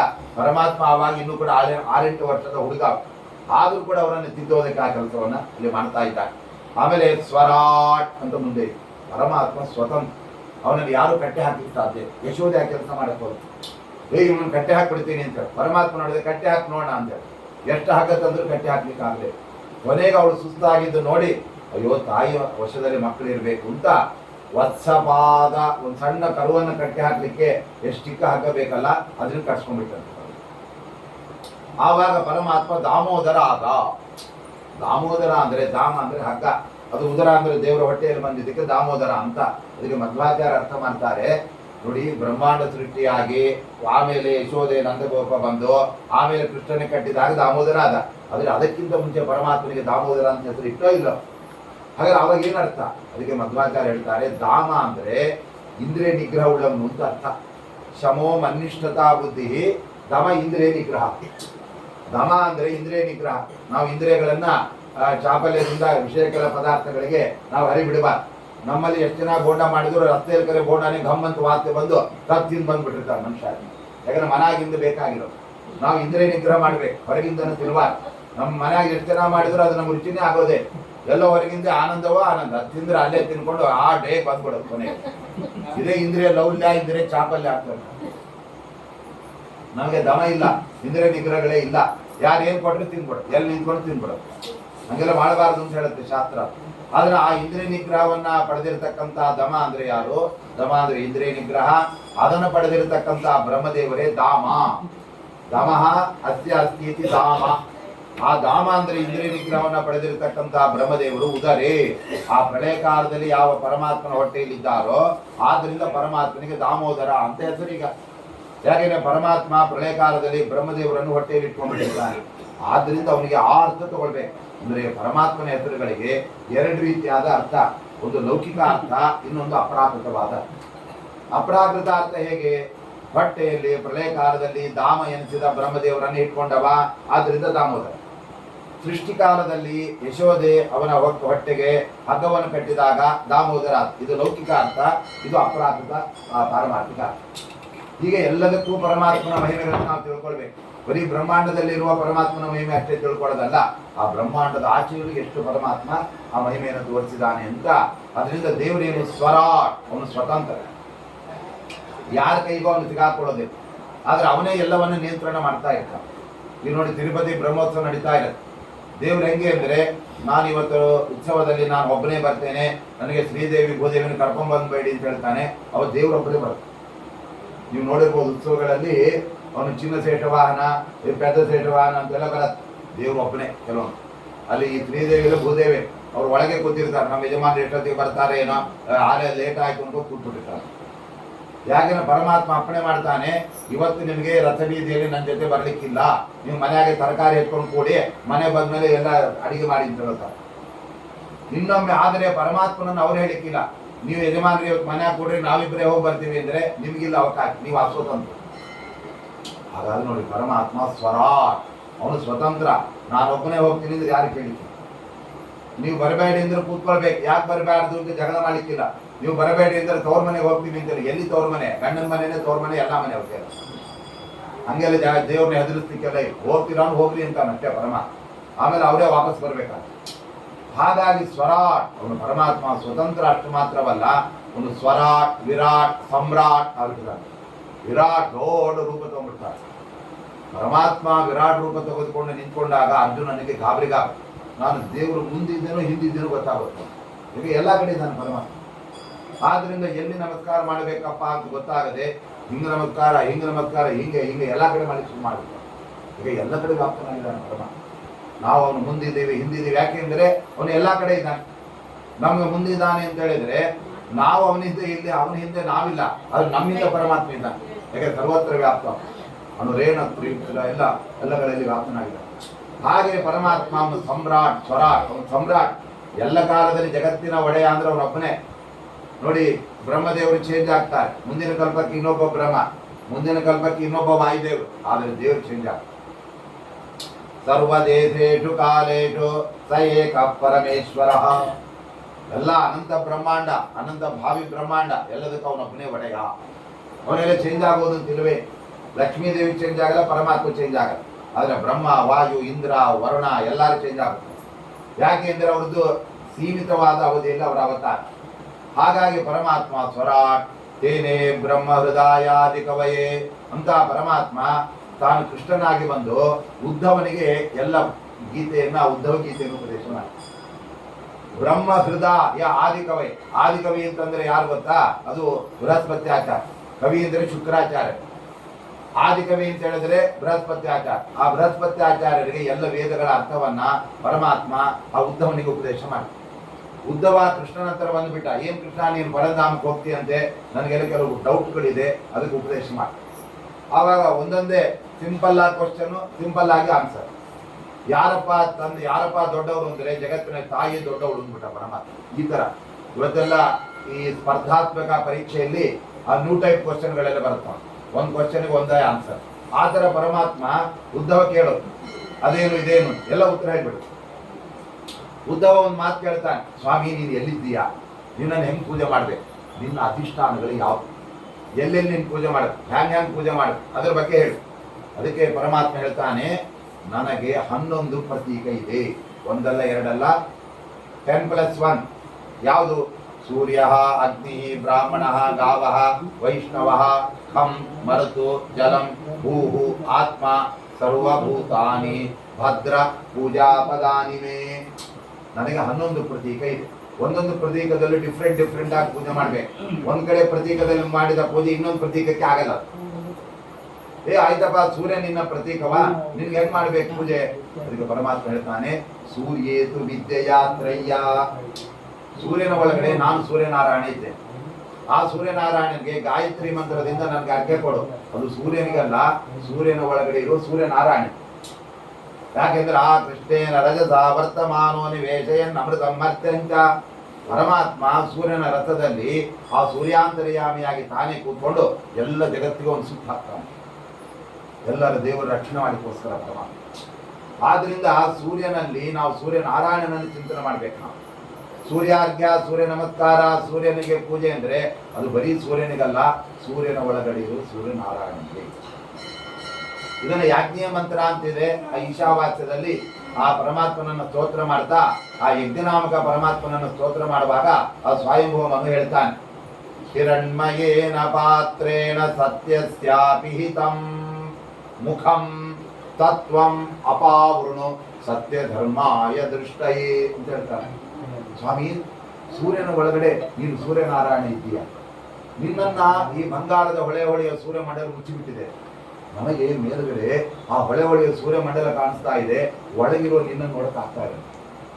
ಯಾಕೆ ಅಂತ ಹೇಳಿದ್ರೆ ಸೂರ್ಯನ ಪ್ರಕಾಶ ನಮ್ ಕಟ್ ಮಾಡಿ ಮುಚ್ಚಿಟ್ಬಿಟ್ಟಿದೆ. ನಮ್ಗೆ ಈ ಸೂರ್ಯ ಬೇಡ, ಆ ಸೂರ್ಯನ ಒಳಗಡೆ ಸೂರ್ಯನಾರಾಯಣ ಬೇಕು. ಅದಕ್ಕೆ ಆ ದೇವರನ್ನ, ಆ ಸೂರ್ಯನನ್ನ ಆ ಋಷಿ ಕೇಳ್ತಾ ಇದ್ದಾನೆ, ತತ್ವಂ ಪೂಷನ್ ಅಪಾವೃಣು. ಅಪ್ಪ ಸೂರ್ಯದೇವ, ನಿನ್ನ ಮಂಡಲವನ್ನು ಆಚೆ ಸರಿಸ್ಬಿಟ್ರೆ ಆವಾಗ ಒಳಗಡೆ ಇರತಕ್ಕಂಥ ಸತ್ಯ ಧರ್ಮ ಇದಷ್ಟೇ, ಒಳಗಡೆ ಇರುವ ಪರಮಾತ್ಮನನ್ನ ನೋಡ್ಲಿಕ್ಕೆ ನಂಗೆ ಆಗತ್ತೆ. ಆದ್ರಿಂದ ಮುಚ್ಚಳ ತೆಗೆದುಬಿಡು ಅಂತ.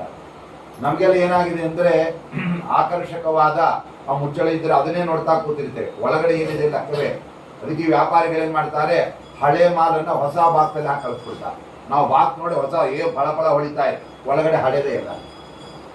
ಆ ತರ ನಾವೆಲ್ಲ ಹಾಗೆ ಪರಮಾತ್ಮನನ್ನ ಸೂರ್ಯನಾರಾಯಣನನ್ನು ಉಪಾಸನೆ ಮಾಡ್ಬೇಕು. ಇದು ಸೂರ್ಯನಲ್ಲಿ ನಾವು ಪರಮಾತ್ಮನ ಉಪಾಸನೆ ಮಾಡುವ ಕ್ರಮ. ಇದು ಉದ್ಧವನಿಗೆ ಆ ಪರಮಾತ್ಮ ಏನೇ ಬ್ರಹ್ಮ ಹೃದಯ ಆದಿ ಕವಯೇ. ಮತ್ತೊಂದು ಮೊದಲು ಹೇಳುವಾಗ ಆದಿಕವಿ ಅಂತ ಹೇಳಿದ್ರೆ ಬ್ರಹ್ಮದೇವ್ ಹುಟ್ಟಿದ ಕೂಡಲೇ ಅವರು ದೊಡ್ಡ ಜ್ಞಾನಿಗಳಾಗರು.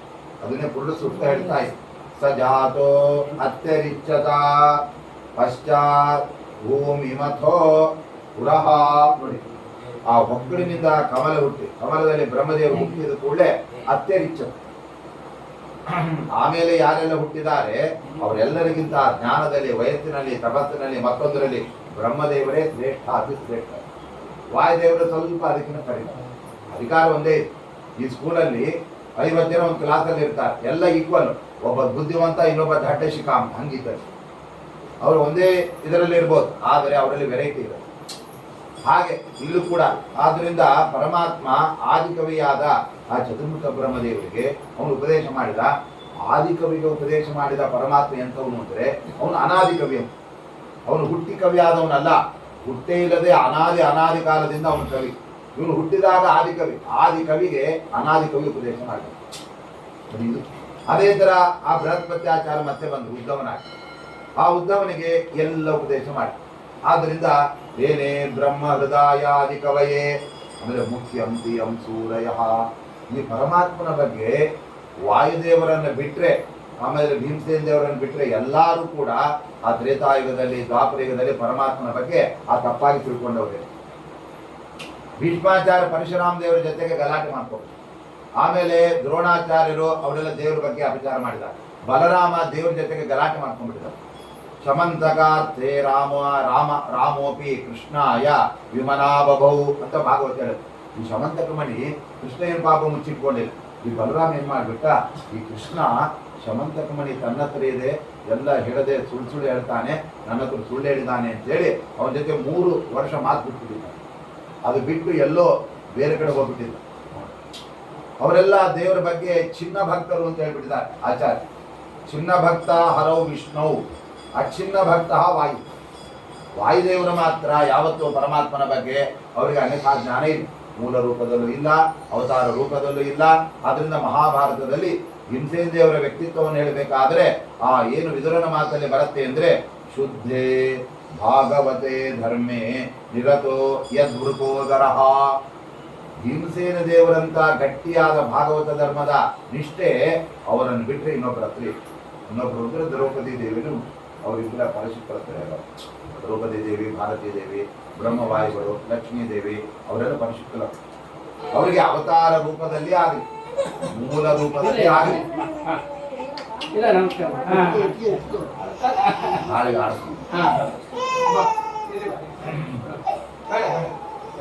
ವಾಯುದೇವರಿಗೆ ಅವತಾರ ರೂಪದಲ್ಲಿ ಆಗಲಿ ಮೂಲ ರೂಪದಲ್ಲಿ ಆಗಲಿ ಅವರಿಗೆ ಅನ್ಯಥಾ ಭಾವನೆ ಇಲ್ಲ.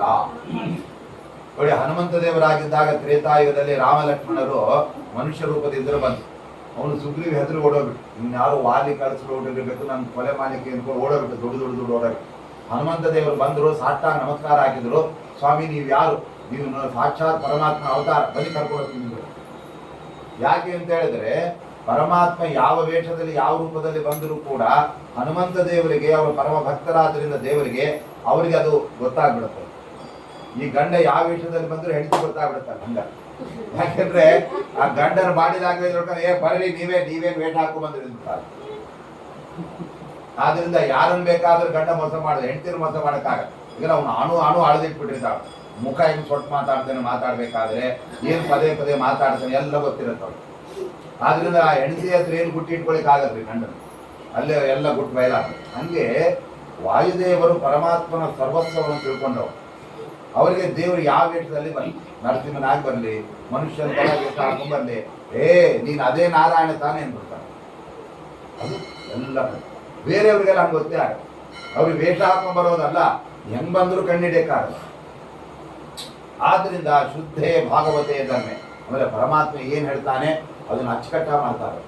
ಎಲ್ಲೂ ಈ ನೋಡಿ, ಧರ್ಮರಾಜನಿಗೆ ಅಶ್ವತ್ಥಾಮ ಸಹ ಕುಂಜರ ಅಂತ ಹೇಳು ಅಂದ್ರೆ, ನೀನು ಮೊದ್ಲಿಂದ ಸುಳ್ಳು ಹೇಳಿದವ, ನೀನು ಬರೀ ಸುಳ್ಳೆ ಹೇಳ್ತೀಯ, ನಾನು ಸತ್ಯವಂತ ಹೇಳಲ್ಲ ಅಂದ್ಬಿಟ್ಟ.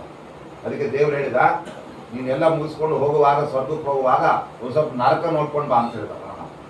ಯಾಕೆಂದ್ರೆ ಪರಮಾತ್ಮನಲ್ಲಿ ಅವಿಶ್ವಾಸ ಮಾಡಿದ್ದಕ್ಕೆ, ದೇವರನ್ನ ಅವಿಶ್ವಾಸ ಮಾಡಿದ್ದಕ್ಕೆ ಯಮದೇವರೇ ಆಗಿದ್ದರೂ ಕೂಡ ಧರ್ಮರಾಜ ನರಕ ದರ್ಶನ ಆಯಿತು ಅಂತ ಮಹಾಭಾರತ ಹೇಳುತ್ತೆ. ದೇವರನ್ನ ಅವಿಶ್ವಾಸ ಮಾಡಬಾರ್ದು, ಗುರುಗಳನ್ನ ಅವಿಶ್ವಾಸ ಮಾಡಬಾರ್ದು. ಏನು ಗುರುಗಳು ಹೇಳ್ತಾರೆ ಅವರನ್ನ ನಾವು ವಿಶ್ವಾಸ ಮಾಡಿದರೆ ಉದ್ಧಾರ ಆಗ್ತೀವಿ ನಾವು. ಧರ್ಮರಾಜನಿಗೆ ಅದು ಮಾಡಲಿಕ್ಕೆ ಸಾಧ್ಯ ಆಗಲಿಲ್ಲ. ಆದರೆ ಭೀಮಸೇನ ದೇವರಿಗೆ ನೋಡಿ, ಅಲ್ಲಿ ಯಾರವಳು ರಾಕ್ಷಸಿಯಾದ ಹಿಡಿಂಬೆ ಬಂದ್ಬಿಟ್ಟು, ಹಿಡಿಂಬೆ ಬಂದು ಭೀಮಸೇನ ದೇವರನ್ನು ಮದುವೆ ಮಾಡ್ಕೊತೀನಿ ನಿಂತ್ಬಾರ್ದು. ಆವಾಗ ಭೀಮಸೇನ ದೇವರು ಹೇಳಿದ್ರು, ನಮ್ಮಣ್ಣ ಧರ್ಮರಾಜ ಇನ್ನೂ ಮದುವೆ ಆಗಿಲ್ಲ, ನಾ ಮದುವೆ ಮಾಡ್ಕೊಲ್ಲ. ಯಾವಲ್ಲ ಅಣ್ಣನಿಗೆ ಮದುವೆ ಆಗದೆ ತಮ್ಮ ಮಾಡ್ಕೋಬಾರ್ದು, ಹಾಗೆ ಅಕ್ಕನ ಮದುವೆ ಆಗದೆ ತಂಗಿನ ಮದುವೆ ಮಾಡಬಾರ್ದು. ತಂಗಿ ಮದುವೆ ಆಗ್ಬಿಟ್ರೆ ಈ ಅಕ್ಕನ ಕೊನೆ ತನ್ನ ಮದುವೆನೇ ಆಗೋದು. ಅದಕ್ಕೆ ತೋರಿಸ್ಬೇಕಾದ್ರೂ ಎರಡೆರಡು ಹುಡುಗಿರಿದ್ರೆ ಆ ತಂಗಿನ ತೋರಿದ್ರೆ ಬರೀ ತಂಗಿನ ತಂದು ತೋರಿಸ್ಬೇಕು, ಅಕ್ಕನ ತೋರಿಸ್ಬೇಕಾದ್ರೆ ಅಕ್ಕನ ತೋರಿಸ್ಬೇಕು. ಇಬ್ಬರನ್ನ ಇಟ್ಟರೆ ಈ ಹುಡುಗಿ ಬ್ಯಾಟ್ರಿ ಹೋಗ್ಳು ಅಂದ್ಬಿಟ್ಟು ನಾವು ಆಮೇಲೆ ಎಲ್ಲ ಉಲ್ಟಾ ಪಲ್ಟಾಗಿ ಜಗಳ ಶುರು ಆಗ್ಬಿಡುತ್ತೆ. ಅದಕ್ಕೆ ಒಬ್ಬ ಹುಡುಗಿನೇ ತೋರಿಸ್ಬೇಕು, ಆ ಹುಡುಗಿನ ಸಿನಿಮಾ ಕಳಿಸ್ಬಿಟ್ಟಿರ್ಬೇಕು ಕಣ್ಣಿಗೆ, ಅವಳು ಬರಲೇಬಾರ್ದು ಆ ಟೈಮ್. ಹಂಗೆ ಇಲ್ಲೂ ಕೂಡ ಏನು ಅಂತ ಹೇಳಿದ್ರೆ, ಧರ್ಮರಾಜನಿಗೆ ಅಣ್ಣನಿಗೆ ಮದುವೆ ಆಗಿ ನಾ ಮಾಡ್ಕೊಳ್ಳಲ್ಲ ಅಂದ್ಬಿಟ್ರು ಭೀಮಸೇನ. ಅದು ಅಣ್ಣನಲ್ಲೇ ಭಕ್ತಿ ಅವರಿಗೆ ಸರಿ. ಆಮೇಲೆ ಏನಾಯ್ತು, ವೇದವ್ಯಾಸರು ಬಂದುಬಿಟ್ರು, ಭೀಮಸೇನ ಈ ಹಿಡಿಂಬೆಯಲ್ಲಿ ಭಾರತೀ ದೇವರ ಸನ್ನಿಧಾನ ಇದೆಯಪ್ಪ, ಅವಳು ನಿನ್ನ ನೇತ್ರ ಪತ್ನಿ, ಅವಳು ಅಲ್ಲಿ ಹುಟ್ಟುವಂತಹ ಮಗ ಘಟೋದ್ಗಜ ಮುಂದೆ ಮಹಾಭಾರತ ಯುದ್ಧಕ್ಕೆ ಕನ್ಸಕ್ಕೆ ಬರ್ತಾನೆ, ನೀನು ಮದುವೆ ಮಾಡ್ಕೊಂಡು ಹೇಳಿ. ತಕ್ಷಣ ಭೀಮಸೇನ ದೇವರು ಹೇಳಿದ್ರು, ತಾಳಿಯಲ್ಲಿ ಇದು ತೊಗೊಂಬರಿ ಅಂದ್ಬಿಟ್ರು. ಅಲ್ಲರಿ ಮೊದಲು ಅಣ್ಣ ಹೇಳಿದ್ದು ಅಂತ ಹೇಳಿದ್ರು, ಆಮೇಲೆ ವೇದವ್ಯಾಸ ದೇವರು ಮಾಡಿದ್ದನ್ನು ಯಾಕೆ ಮಾಡಿದ್ರು ಅಂದ್ರೆ, ಶುದ್ಧೇ ಭಾಗವತೆ ಧರ್ಮೇ ನಿರತೋ ಯದ್ಗುರುಕೋದರ. ವೇದವ್ಯಾಸ ದೇವರು ಇಲ್ಲದೆ ಇದ್ದಾಗ ಧರ್ಮರಾಜ ಅಣ್ಣ, ವೇದವ್ಯಾಸ ದೇವರು ಬಂದ್ರೆ ಧರ್ಮರಾಜ ಲೆಕ್ಕಕ್ಕಿಲ್ಲ, ವೇದವ್ಯಾಸ ದೇವರು ದೊಡ್ಡ ಅಣ್ಣ. ಅವರು ವೇದವ್ಯಾಸ ದೇವರು ಹೇಳಿದ್ದು ಮಾಡ್ತಾರೆ ಹೊರತು ಭೀಮಸೇನ ದೇವರು ಧರ್ಮರಾಜ ಹೇಳಿದ್ದನ್ನು ಮಾಡಿದ್ರು. ಹಾಗೆ ಎಲ್ಲ ಕಡೆ ನಡ್ಕೊಂಡ್ ಬಂದವರು. ಆಮೇಲೆ ಗದಾಯುದ್ಧ ಕಲಿಬೇಕಾಗಿ ಆ ಸಮಯದಲ್ಲಿ ಗದಾಯುದ್ಧವನ್ನ ಕೃಷ್ಣನತ್ತರು ಬರ್ತಾ ಇತ್ತು. ಕೃಷ್ಣನತ್ರ ಹೋಗಿಲ್ಲ ಭೀಮಸೇನ ದೇವರು. ಯಾಕೆಂದ್ರೆ ಹೆಂಗ್ ಹೊಡಿತಿ ತೋರ್ಸಪ್ಪ ಭೀಮಸೇನ ಅಂದ್ರೆ ಹಿಂಗೆ ಗದೆ ಎತ್ತಬೇಕಾಗಿ. ಇವು ಪರಮಾತ್ಮ ಮುಂದೆ ಗದೆ ಎತ್ತಾವೆಲ್ಲ, ಈ ಗದೆ ಎತ್ತುವ. ಅದೇ ತರ ಹೆಂಡತಿ ಗಂಡನ ಮುಂದೆ ಏನ್ರಿ ನಿಮ್ದು ಅಂತ ಹಿಂಗೆ ಕೈ ಮಾಡಬಾರ್ದು. ಎಲ್ಲಾದ್ರೂ ಹೆಂಡತಿ ಜಗಳ ಮಾಡುವಾಗ ಎಂತ ಗಂಡನ ಗಡ್ಡೆ ಹಾಕಿದಾನ್ರಿ ನಮ್ಮಪ್ಪ ಅಂತ ಕೈ ಮಾಡಿಬಿಟ್ರೆ 5 ಬೆರಳು ಗಂಡನ ಮೂತಿಗೆ ಬಂತು ಅಂದ್ರೆ ಆ ಹೆಂಡತಿ 5 ವರ್ಷ ಆಯುಸ್ ಕಡಿಮೆ ಆಗ್ತದೆ. ಅದಕ್ಕೆ ಬೈಬೇಕಾದ್ರೆ ಕೈ ತೋರಿಸಿ ಬೈಬೇಡ, ಹಂಗೆ ಬೈಬೇಕು. ಏನು ಕೈ ತೋರಿಸಿ ನಿಮ್ಗೆ ಕಷ್ಟ ಆಗುತ್ತೆ, ನಿಮ್ಮ 5 ವರ್ಷ ಆಯುಸ್ ಕಾರಣ ಆಗ್ತದೆ. ಅದಕ್ಕೆ ಏನ್ರಿ ಎಂತ ಗಂಡನ ತೊಟ್ಟ ನಮ್ಮಪ್ಪ ಅನ್ಬೇಕು, ಹಿಂಗೆ ಕೈ ತಿಗಿಲಿಕ್ಕೆ ಹೋಗ್ಬಾರ್ದು. ತಿವಿದ್ಬಿಟ್ರೆ ಅವನಿಗೂ ಕಷ್ಟ ಪಾಪ, ನಿಮ್ಮ 5 ವರ್ಷ ಆಯುಸ್ ಕೊಟ್ಟಬಿಡ್ತಾರೆ. ಅದಕ್ಕೆ ಗದೆ ಎತ್ತಲ್ಲ ಅಂದ್ಬಿಟ್ರು ಭೀಮಸೇನ. ಏನು ಕೃಷ್ಣನ ಹತ್ರ ಎಲ್ಲಾದ್ರೂ ಗದೆ ಎತ್ತದ ಇಲ್ಲ, ಅವನು ಸರ್ವಸ್ವಾಮಿ ಅವನು, ಅವನಿಗೆ ಕೈ ಮುಗಿಬೇಕು ನಾವು, ಗಲು ಬಿಟ್ಟು ಗದೆ ಎತ್ತದ ಅಂತ ಹೇಳಿ ಬಲರಾಮನ ಹತ್ರ ಹೋಗ್ಬಿಟ್ರು. ಇದೆಲ್ಲ ಭೀಮಸೇನ ದೇವರ ಮಹಾಭಾಗವತ ಧರ್ಮ. ಇದನ್ನು ಯಾರಿಗೂ ಮಾಡ್ಲಿಕ್ಕಾಗಿತ್ತು. ಅಶ್ವತ್ಥಾಮನಿಗೆ ಮಾಡ್ಲಿಕ್ಕಾಗಿಲ್ಲ. ಈಗ ಭೀಮಸೇನ ದೇವರು ಬಿಟ್ಟರೆ ಸ್ವಲ್ಪ ತಾರತಮ್ಯದಲ್ಲಿ ಉತ್ತಮರು ಯಾರು? ರುದ್ರಾಂಶರಾದ ಅಶ್ವತ್ಥಾಮಾಚಾರ. ಅವ್ರು ಬಿಟ್ಟರೆ ಅರ್ಜುನ ಇತ್ಯಾದಿಗಳೇ ಅವರೆಲ್ಲ ಏನು ಕೃಷ್ಣನ ಜೊತೆಗೆ ಅವರೆಲ್ಲ ತಪ್ಪಾಗಿ ನಡ್ಕೊಂಡು. ಆದ್ರಿಂದ ನಮ್ಮ ಜಗನ್ನಾಥದಾಸರು ಹೇಳ್ತಾರೆ, ಚಿನ್ನ ಭಕ್ತರು ಗರುಡಶೇಷ ರುದ್ರಾದಿಗಳು, ಅಚ್ಚಿನ್ನ ಭಕ್ತರು ಬ್ರಹ್ಮವಾಯುಗಳು ಅಂತ ಹೇಳ್ತಾರೆ. ಅವರು ಅಚ್ಛಿನ್ನವಾದ ಭಕ್ತರು, ಎಲ್ಲೂ ಯಾವ ಕಾಲಕ್ಕೂ ದೇವರ ಬಗ್ಗೆ ಅನ್ಯಥಾ ಜ್ಞಾನ ಇಲ್ಲ. ಆದ್ದರಿಂದ ಅಲ್ಲಿ ಪರಮಾತ್ಮ ಎಂಥವನು ಅಂದ್ರೆ ತೇನೇ ಬ್ರಹ್ಮ ಹೃದಯಾದಿ ಕವಯೇ ಮುಖ್ಯಂತಿಯಂ ಸೂರಯ. ಪರಮಾತ್ಮನ ಬಗ್ಗೆ ಅವತಾರದಲ್ಲಿ ಮೂಲ ರೂಪದಲ್ಲಿ ಎಲ್ಲರೂ ಕೂಡ ಅನ್ಯಥಾ ಜ್ಞಾನ. ಈ ತ್ರೇತಾಯುಗದಲ್ಲಿ ರಾಮದೇವರು ಬಂದು ರಾವಣನ ಕೊಂದ ಮೇಲೆ ರುದ್ರದೇವ ಸಿಟ್ಟಿಗೆ ಬಿಡ್ತಾರೆ. ಯಾಕೆಂದ್ರೆ ರಾವಣನಿಗೆ ವರ ಕೊಟ್ಟಿದ್ದು ನಾನು, ನನ್ನ ವರಕ್ಕೆ ಬೆಲೆ ಇದ್ದಂಗೆ ಆಯ್ತು. ಈ ರಾಮದೇವರು ಬಂದು ಕೊಂದು ಹಾಕ್ಬಿಟ್ರು. ರಾಮದೇವರೇ ಬನ್ನಿ ಯುದ್ಧಕ್ಕೆ ಅಂತ ನೋಡಿ ಹೇಗೆ. ಆವಾಗ ರಾಮದೇವ್ರಂದ್ರು, ರುದ್ರದೇವ್ರ ಜೊತೆ ಯುದ್ಧ ಮಾಡ್ಬೇಕಾಯ್ತು, ಆಯ್ತಪ್ಪ ಬನ್ನಿ ರಣಾಂಗಣಕ್ಕೆ ಅಂತಂದ್ರು. ರಾಮದೇವರು ಬಂದರು, ಎದುರುಗಡೆ ರುದ್ರದೇವರು ನಿಂತ್ಕೊಂಡ್ರು. ರಾಮದೇವರು ಭಿನ್ನ ತೆಗೆದುಕೊಂಡು ಒಮ್ಮೆ ಹಗ್ಗವನ್ನು ಇಲ್ಲಿ ಟೇಂಕಾರ ಮಾಡಿದ್ರು. ಅದು ಫಳ್ಳಂತ ಶಬ್ದ ಬಂತು, ಇಡೀ ಭೂಮಿ ಅಲ್ಲೋಲ ಕಲ್ಲೋಲವಾಯಿತು. ರುದ್ರದೇವರು ಧಮಾರ್ ಅಂತ ಕಳೆದಿದ್ದರು. ಕೇವಲ ಯುದ್ಧ ಶುರು ಮಾಡೇ ಇಲ್ಲ, ಆ ಠೇಂಕಾರ, ಆ ಜಾ ಇದೆಲ್ಲ ಹಗ್ಗ ಇದೆಲ್ಲ ಅದನ್ನು ಟಂಗ್ ಅಂತ ಅನ್ಸೋದು, ಅಷ್ಟಕ್ಕೆ ಬಿದ್ದೋಗ್ಬಿಡ್ತಾರೆ. ಆಮೇಲೆ ಸ್ವಾಮಿ ತಪ್ಪಾಯ್ತು, ನಿನ್ನ ಜೊತೆ ನಾನು ಯುದ್ಧ ಮಾಡಲ್ಲ, ಏನೋ ಅಜ್ಞಾನ, ಅದು ಬಿಟ್ಬಿಡುತ್ತೆ. ಅದೇ ತರ ಗರುಡದೇವರ ಅಜ್ಞಾನ, ನಾನೇ ದೇವ್ರನ್ನ ಹೊತ್ಕೊಂಡು ಹೋಗ್ತೀನಿ, ಇನ್ಯಾರಿಗೂ ಆಗಲ್ಲ. ಪರಮಾತ್ಮ ಹೇಳಿದ, ನನ್ನ ರೂಪ ತೆಗೆದು ಬಿಟ್ರೆ ನೀನು ಕೆಳಬಿದ್ಬಿಡ್ತೀನಿ. ಬಲರಾಮ ದೇವರು ಕೂಡ ಅಷ್ಟೇ, ಕೃಷ್ಣನ ಜೊತೆಗೆಲ್ಲ ವೈಮನಸ್ಸು ತಂದ್ಕೊಟ್ಟಿಲ್ಲ. ಆದರೆ ಒಬ್ಬ ಭೀಮಸೇನ ದೇವರು ಮಾತ್ರ ಮುಖ್ಯ ಅಂತ ಅಂಸೂರೆ. ಅವರು ದೇವರ ಬಗ್ಗೆ ಬೇರೆಯವರೆಲ್ಲ ಮೋಹಗೊಳ್ಳುತ್ತಾರೆ, ಆದರೆ ವಾಯುದೇವರು ಯಾವತ್ತೂ ಕೂಡ ಮೋಹಗೊಳ್ಳೋದಿಲ್ಲ. ಅಂತ ಪರಮಾತ್ಮ ಏನ್ ಮಾಡಿದ ಅಂತ ಹೇಳಿದ್ರೆ, ತೇಜೋ ವಾರಿ ಮೃದಾಂ ಯಥಾ ವಿನಿಮಯ. ತೇಜೋ ವಿನಿಮಯ, ವಾರಿ ವಿನಯ, ಮೃದು ವಿನಿಮಯ. ತೇಜೋ ವಿನಿಮಯ ಅಂದ್ರೆ ವಿಶ್ವರೂಪವನ್ನು ತೋರಿಸಿಬಿಟ್ಟ ಕೃಷ್ಣಾವತಾರ. ಆರಂಭದಲ್ಲಿ ಯಶೋಧೆಗೆ ವಿಶ್ವರೂಪ ತೋರಿಸಿದ, ಆ ನಂತರದಲ್ಲಿ ಅಕ್ರೂರನಿಗೆ ತೋರಿಸಿದ, ಆಮೇಲೆ ದುರ್ಯೋಧನನಿಗೂ ತೋರಿಸಿದ. ಅದೇನು ಕೆಲಸ ಮಾಡಿದಂತೆ. ದುರ್ಯೋಧನನಿಗೆ ರಾಜ್ಯಭಾರ ಅಲ್ಲ ರಾಯಭಾರಿಯಾಗಿ ಬಂದಾಗ ಅಲ್ಲೆಲ್ಲ ರಾಜಿ ವಿಧಾನ ಮುರಿದು ಬಿತ್ತು. ಅವಾಗ ಅವರು ಮೊದಲೇ ಪ್ಲಾನ್ ಮಾಡಿದ್ರು, ಕೃಷ್ಣನನ್ನ ಬಂಧಿಸ್ಬಿಡ್ಬೇಕು, ಯಾಕೆ ನಾವು ವಾಪಸ್ ಹೋಗ, ಅಲ್ಲೇ ಕೃಷ್ಣನ್ ಕೂಡ ಹಾಕ್ಬಿಡ್ಬೇಕು, ಅಲ್ಲೇ ಸಾಯಿಸ್ಬಿಡ್ಬೇಕು ಅಂತ ಪ್ಲಾನ್ ಮಾಡಿದ್ರು. ಆವಾಗ ವಿದುರು ಬಂದು ಹೇಳಿದ ಕೃಷ್ಣನ ಹತ್ರ, ಕೃಷ್ಣ ಈ ತರ ಗುಟ್ಟಾಗಿ ನಿನ್ನನ್ನ ಕೂಡ ಹಾಕ್ಬೇಕು ಅಂತ ಪ್ಲಾನ್ ಮಾಡಿದ್ದಾರೆ, ಈ ಸ್ವಲ್ಪ ಜೋಕೆ ಹೇಳಿದೆ. ಪರಮಾತ್ಮ ಹೇಳಿದ, ದುರ್ಯೋಧನನ ಒಳಗಡೆ ಕರ್ಣನ ಒಳಗಡೆ ಇರೋ ನಾನೇ, ಅವ್ರು ಏನ್ ಮಾತಾಡ್ತಾರೆ ಅಂತ ಅವ್ರಿಗಿಂತ ಮುಂಚೆ ನಂಗೆ ಕೇಳಿಸುತ್ತೆ ಅಂತ ಪರಮಾತ್ಮ. ಅಂತರಾತ್ಮಾಸಿ ದೇಹಿನ, ಎಲ್ಲರ ಅಂತರ್ಯಾಮ ಪರಮಾತ್ಮ. ನಾವೇನ್ ಮಾತಾಡ್ತೀವಿ ನಮಗಿಂತ ಮೊದಲು ಅವನು ಗೊತ್ತಾಗುತ್ತೆ. ಅದಕ್ಕೆ ಪರಮಾತ್ಮ ಆ ಸಂದರ್ಭದಲ್ಲಿ ಹಗ್ಗ ಕಟ್ಟಬೇಕು ಅಂತ ಬಂದಾಗ ಒಂದು ವಿಶ್ವರೂಪ ತೋರಿಸ್ಬಿಟ್ಟ ದೊಡ್ಡದಾಗಿ. ಇದೆಲ್ಲ ತೇಜೋ ವಿನಿಮಯ. ಪರಮಾತ್ಮನ ವಿಶ್ವರೂಪ ಅಂದ್ರೆ ತೇಜೋ ರೂಪ, ಎಲ್ಲ ಕಡೆ ಪ್ರಖರವಾದ ತೇಜಸ್ಸು. ಆ ಥರ ತನ್ನ ವಿಶ್ವರೂಪವನ್ನು ತೋರಿಸಿದ್ದು ಯಾಕೆ ಅಂತ ಹೇಳಿದ್ರೆ, ಅವನು ತನಗೆ ಪ್ರಚಾರ ಬರಬೇಕು ಅಂತಲ್ಲ, ಅವ್ರಿಗೆಲ್ಲ ಉದ್ಧಾರ ಆಗ್ಬೇಕು. ಯಾರು ಉದ್ಧಾರ ಆಗ್ತಾರೋ ಆಗ್ಲಿ. ಅವನ್ಯಾರೋ ಒಬ್ಬ ಋಷಿ, ಉತ್ತಂಕ ಅಂತ ಒಬ್ಬ ಋಷಿ, ಉತ್ತಂಕ ಅವನು ಸ್ವಲ್ಪ ದುರ್ಯೋಧನನ ಮೇಲೆ ಒಲವು ಜಾಸ್ತಿ. ಅವನು ಈ ಕೌರವರೆಲ್ಲ ಸತ್ತೋಗ್ಬಿಟ್ಟ ಮೇಲೆ ಉತ್ತಂಕನ ಸಿಟ್ಟು ಬಂತು. ಕೃಷ್ಣ ಹತ್ರ ಬಂದು, ಕೃಷ್ಣ ಶಾಪ ಕೊಟ್ಬಿಡ್ತೀನಿ ನಿಮಗೆ. ಕೃಷ್ಣ ಹೇಳಿದ, ಈಗಾಗಲೇ ಗಾಂಧಾರಿ ಶಾಪ ಕೊಟ್ಟು ಪುಣ್ಯ ಎಲ್ಲ ಹಾಳು ಮಾಡ್ಕೊಂಡ್ಬಿಟ್ಟಿದ್ದಾಳೆ ನಾಶ, ಆದ್ರಿಂದ ನೀನ್ ಯಾಕೆ ಶಾಪ ಕೊಡ್ತೀಯಪ್ಪ? ನೀನು ಎಲ್ಲ ಪಾಂಡವರ ಪಕ್ಷ, ನೀನು ದುರ್ಯೋಧನಾದಿಗಳೆಲ್ಲ ಸಾಯ್ಕೆ ನೀನೇ ಕಾರಣ, ನಿನ್ನ ವಂಶನು ನಿರ್ವಂಶ ಆಗಲಿ ಅಂತ ಶಾಪ ಕೊಡ್ತೇನೆ ಅಂತ ಕೈಯಲ್ಲಿ ನೀರು ತಗೊಂಡ್ರು. ಯಾರು? ಉತ್ತಂಕರು. ಪರಮಾತ್ಮ ಅವರೆದುರುಗಡೆ ವಿಶ್ವರೂಪ ತೋರಿಸಿ, ಅವಾಗ ಗಾಬರಿ ಆಗಿ, ಸ್ವಾಮಿ ನೀನೇ ಪರಮಾತ್ಮ ಅಲ್ವಾ, ವಿಶ್ವರೂಪಿ, ನಾನು ತಪ್ಪು ಮಾಡಿದ್ದೆ ಸ್ವಾಮಿ ಅಂತ ನೀರು ಕೆಳಗಾಗ್ತಿದ್ರು. ಯಾಕೆ ಅದನ್ನು ಮಾಡಿದ್ದ ಪರಮಾತ್ಮ ಅಂದ್ರೆ, ಪಾಪ ತಪಸ್ ಮಾಡಿ ಎಷ್ಟು ಪುಣ್ಯ ಗಳಿಸಿದಾನೆ ಆತ, ಅನ್ಯಾಯವಾಗಿ ಶಾಪ ಕೊಟ್ಟು ಹಾಳು ಮಾಡ್ಕೋಬಾರ್ದು. ಅದು ದೇವರ ಕರುಣೆ. ಕೆಲವರೆಲ್ಲ ಇರ್ತಾರೆ, ಅವರು ಮಾಡೋದು ಕಳ್ಕೊಂಡು ನಾವೇನ್ ಮಾಡ್ಲಿಕ್ಕಾಗಪ್ಪ. ಹಾಗಲ್ಲ ಪರಮಾತ್ಮ, ನೀವು ಗಳಿಸಿದ ಪುಣ್ಯ ಅದು ವ್ಯರ್ಥ ಆಗದಂತೆ, ಅದು ಸಾರ್ಥಕ ಆಗುವಂತೆ ಮಾಡ್ತಾನೆ ಪರಮಾತ್ಮ. ಆದ್ರಿಂದ ತೇನೇ ಬ್ರಹ್ಮ ಹೃದಯ ಆದಿ ಕವಯೇ ಮುಖ್ಯಂತಿಯಂ ಸೂರಯ. ಆಮೇಲೆ ತೇಜೋ ವಾರಿ ವಿನಿಮಯ ಅಂದ್ರೆ ನಿರಂತರ 7 ದಿನಗಳ ಕಾಲ ಮಳೆ ಸುರಿಸಿ ಎಲ್ಲ ಗೋಕುಲವು ಕೂಡ ಕಚ್ಚಿಕೊಂಡು ಹೋಗೋ ತರ ಆದಾಗ ಆ ಸಮಯದಲ್ಲಿ ಬೆಟ್ಟವನ್ನು ಎತ್ತಿ ಪರಮಾತ್ಮ ರಕ್ಷಣೆ ಮಾಡಿ, ಇದು ವಾರಿ ವಿನಿಮಯ. ವಿನಿಮಯ ಅಂತ ಹೇಳಿಬಿಟ್ರೆ, ನೀರಿನ ಮಧ್ಯದಲ್ಲಿ, ಸಮುದ್ರದ ಮಧ್ಯದಲ್ಲಿ ದ್ವಾರಕಾಪಟ್ಟಣವನ್ನು ನಿರ್ಮಾಣ ಮಾಡಿ ಪರಮಾತ್ಮ ಅದ್ಭುತವಾದ ಜಗತ್ತಿಗೆ ತೋರಿಸಿದ. ವಿಶ್ವಕರ್ಮನನ್ನ ಕರೆದ, ಇಲ್ಲಿರೋ ನೀರೆಲ್ಲ ಖಾಲಿ ಮಾಡಿಬಿಡ್ತೇನೆ, ನೀನು ಪಟ್ಟಣ ಕಟ್ಟ, ಆಮೇಲೆ ನೀರು ಬರುವಂತೆ ಮಾಡಿ. ಇದು ಎಂಥ ದೊಡ್ಡದು ಪರಮಾತ್ಮ. ನೀರಿನ ಮಧ್ಯದಲ್ಲಿ ದ್ವಾರಕಾಪಟ್ಟಣ ನಿರ್ಮಾಣ ಮಾಡಿದ್ದಾನೆ. ಹೀಗೆ ಇದೆಲ್ಲ ಏನ್ ಮಾಡಿದಾನಲ್ಲ ಪರಮಾತ್ಮ, ಯತ್ರ ತ್ರಿಸರ್ಗೋ ಮೃಷ, ಅವನು ಮಾಡಿದಂತಹ ಸೃಷ್ಟಿ ಏನಿದೆಯಲ್ಲ ಅದೆಲ್ಲ ಅವನಿಗೇನು ಆಗ್ಬೇಕಾದಿಲ್ಲ, ಜಗತ್ತಿಗೋಸ್ಕರ ಮಾಡಿ. ಅಂದ್ರೆ ವಿಶ್ವರೂಪ ತೋರಿಸಿದ್ದು ಆ ಕ್ರೂರನಂತಹ ಭಕ್ತರು ಉದ್ಧಾರ ಆಗಲಿಲ್ಲ. ಗೋವರ್ಧನ ಬೆಟ್ಟವನ್ನು ಎತ್ತಿದ್ದು ಗೋಕುಲದವರೆಲ್ಲ ಉದ್ಧಾರ ಆಗಲಿ ಅಂತ. ಆಮೇಲೆ ಆ ದ್ವಾರಕಾಪಟ್ಟಣವನ್ನು ನಿರ್ಮಾಣ ಮಾಡಿದ್ದು ಯಾತಕ್ಕೆ ಅಂದ್ರೆ ತನ್ನನ್ನು ನಂಬಿದ ಆ ಗೋಕುಲದವರು ಏನಿದ್ದಾರೆ ಯಾದವರಿಗೆ ಅನುಕೂಲ ಆಗಲಿ. ಇದರ ತನ್ನ ಸ್ವಾರ್ಥಕ್ಕೆ ಪರಮಾತ್ಮ ಮಾಡ್ತಾನೆ. ಇದು ಪರಮಾತ್ಮನ ಮೂಲ ರೂಪಕ್ಕೆ ನಾವು ಹೋದರೆ ಆ ತ್ರಿಸರ್ಗ ಅಂದ್ರೆ ಆತ್ಮ ಸೃಷ್ಟಿ, ಜೀವ ಸೃಷ್ಟಿ, ಜಡ ಸೃಷ್ಟಿ ಇಲ್ಲ. ಆತ್ಮ ಸೃಷ್ಟಿ ಅಂದ್ರೆ ಪರಮಾತ್ಮ ತನ್ನ ಮೂಲ ರೂಪದಿಂದ ಅವನೇ ಕೃಷ್ಣ ರೂಪವನ್ನು ಸೃಷ್ಟಿ ಮಾಡ್ತಾನೆ. ಇದು ಆ ಮೊದಲನೇದು ತೇಜೋ ವಿನಿಮಯ. ಆಮೇಲೆ ವಾಯು ವಿನಿಮಯ ಅಂದ್ರೆ ಪ್ರತಿಬಿಂಬದಂತೆ ಎಲ್ಲಾ ಜೀವರಾಶಿಗಳನ್ನು ಸೃಷ್ಟಿ ಮಾಡುತ್ತೆ. ನೋಡಿ, ನಾವೆಲ್ಲ ಏನು ಅಂದ್ರೆ ಪರಮಾತ್ಮನ ಪ್ರತಿಬಿಂಬ. ಸಾತ್ವಿಕರ ಮಾತ್ರ, ರಾಜಸುರ ತಾಮಸರಾಗ ಪರಮಾತ್ಮನಿಗೆ ಸಾತ್ವಿಕರ ಮಾತ್ರ ಅವನ ಪ್ರತಿಬಿಂಬವು. ಯಾಕಂದ್ರೆ ಅವರೇನೆ ಏನ್ ನಮ್ಮ ಕೈಯಾಗಿ ಏನಿದೆ ರೀ ಎಲ್ಲ ದೇವರು ಮಾಡ್ತೀವಿ ಅಂತ. ಇದು ಸಾತ್ವಿಕರಿಗೆ ಬರುತ್ತೆ ಹೊರತಾಗಿ ದುಷ್ಟರಿಗಲ್ಲ.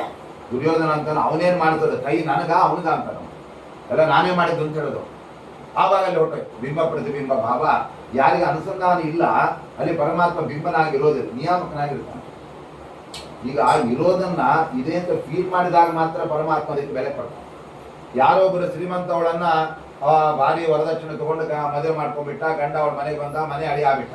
ಆವಾಗ ಅವನು ಮಾತ್ರ ಎಲ್ಲ ಕಡೆ ಹೇಳ್ತಾರೆ, ನೋಡ್ರಿ ನಮ್ಮ ಹೆಂಡ್ತೀರಿ ಎಷ್ಟು ಶ್ರೀಮಂತರಿ ಅಂತ ಹೇಳ್ತಾ ಇತ್ತು. ಅವಳನ್ನು ಕೇಳಿದ್ರು, ಇವ್ರು ಯಾರು, ಅವನ್ ಯಾರು, ನನ್ನ ಗಂಡನೇ ಅಲ್ಲ ಅಂದವ್ರು.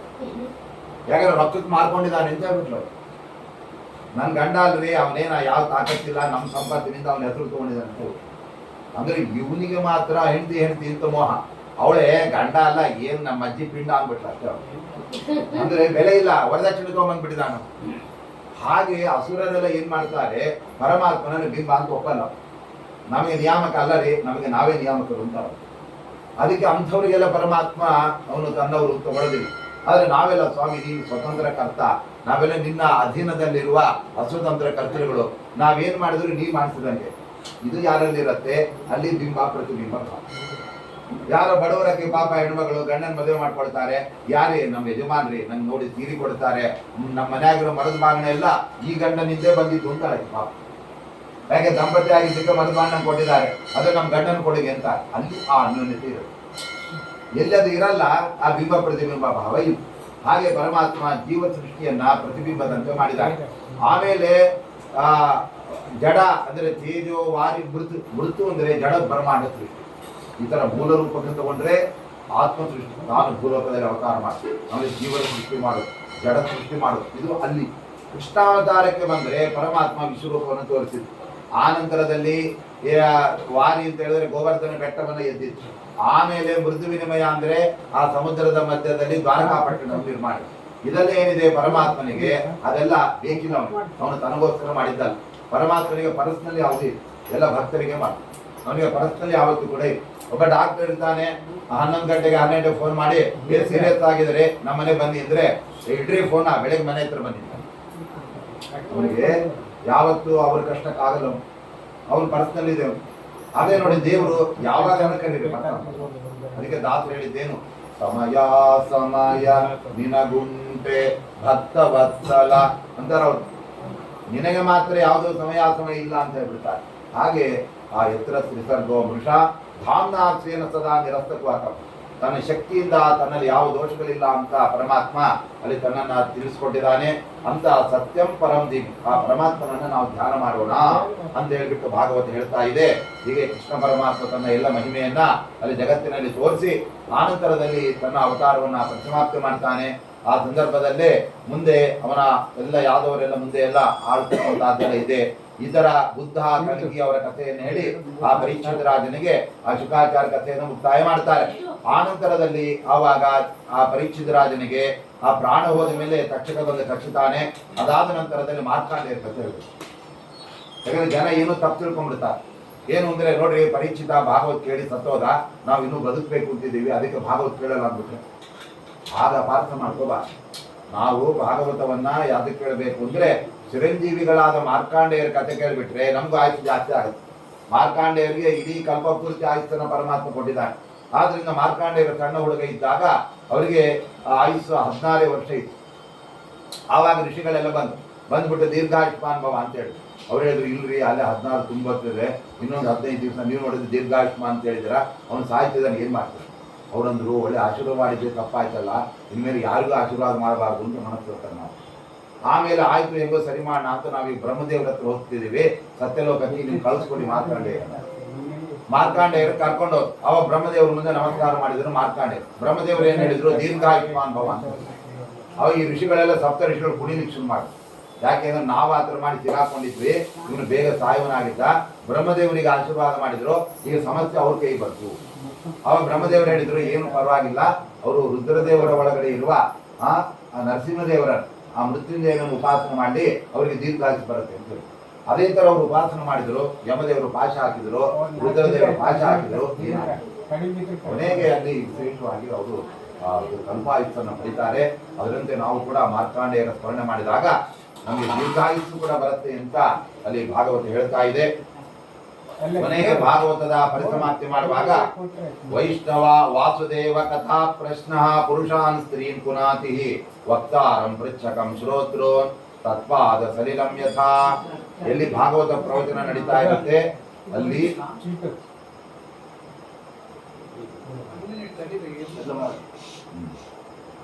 ಅಲ್ಲಿ 3 ಜನ ಪವಿತ್ರರಾಗ್ತಾರೆ. ಹೇಳಿದವರು, ಹೇಳಿಸಿದವರು, ಕೇಳಿದವರು. ಗಂಗೆಯಲ್ಲಿ ಒಬ್ಬರ ಸ್ನಾನ ಮಾಡಿದ್ರೆ ಅವರ ಅಪ್ಪ, ಅವರ ಅಜ್ಜ, ಅವರ ಮುತ್ತಜ್ಜನಿಗೆಲ್ಲ ಅವ್ರಿಗೆ ಉದ್ಧಾರ ಆಗುತ್ತೆ.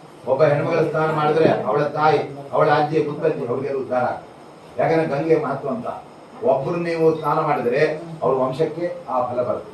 ಅದರಂತೆ ಭಾಗವತ ಕೇಳಿದ್ರಿಂದ ಇಂತಹ ಫಲ ಬರುತ್ತೆ ಅಂತ ಅಲ್ಲಿ ಹೇಳ್ತಾ ಇದ್ದಾರೆ. ಅದೇ ತರ ಆ ಭಾಗವತದ ಶ್ರವಣದಿಂದ ಪರಮಾತ್ಮ ಇಹಲೋಕದ ಎಲ್ಲ ಸುಖಗಳನ್ನ ಕೊಟ್ಟು ಅನಂತರದಲ್ಲಿ ಮೋಕ್ಷವನ್ನು ಕೂಡ ಕೊಡ್ತಾನೆ. ಯಾಕೆಂದ್ರೆ ಒಂದು ದುಂದುಕಾನಿ ಎನ್ನುವ ಪ್ರೇತಕ್ಕೆ ಮೋಕ್ಷ ಕೊಟ್ಟಿರ್ಬೇಕಾದ್ರೆ ಇನ್ನು ಮನುಷ್ಯರು ಕೊಡದೇ ಇರ್ತಾನ. ಆದ್ರೆ ನಾವು ಭಾಗವತವನ್ನು ಶ್ರದ್ಧೆಯಿಂದ ಕೇಳಬೇಕು, ಮತ್ತೆ ಮತ್ತೆ ಮನನ ಮಾಡಬೇಕು. ಅದು ಬಿಟ್ಟು ಒಮ್ಮೆ ಕೇಳಿದೇವಿ ಬಿಟ್ಬಿಡಬಾರ್ದು. ಯಾಕೆ ಅಂತ ಹೇಳಿದ್ರೆ ಮತ್ತೆ ಮತ್ತೆ ಮನನ ಮಾಡಿದಾಗ ಮಾತ್ರ ದೇವರ ಹೃದಯದಲ್ಲಿ ಕೂಡ್ತಾರೆ.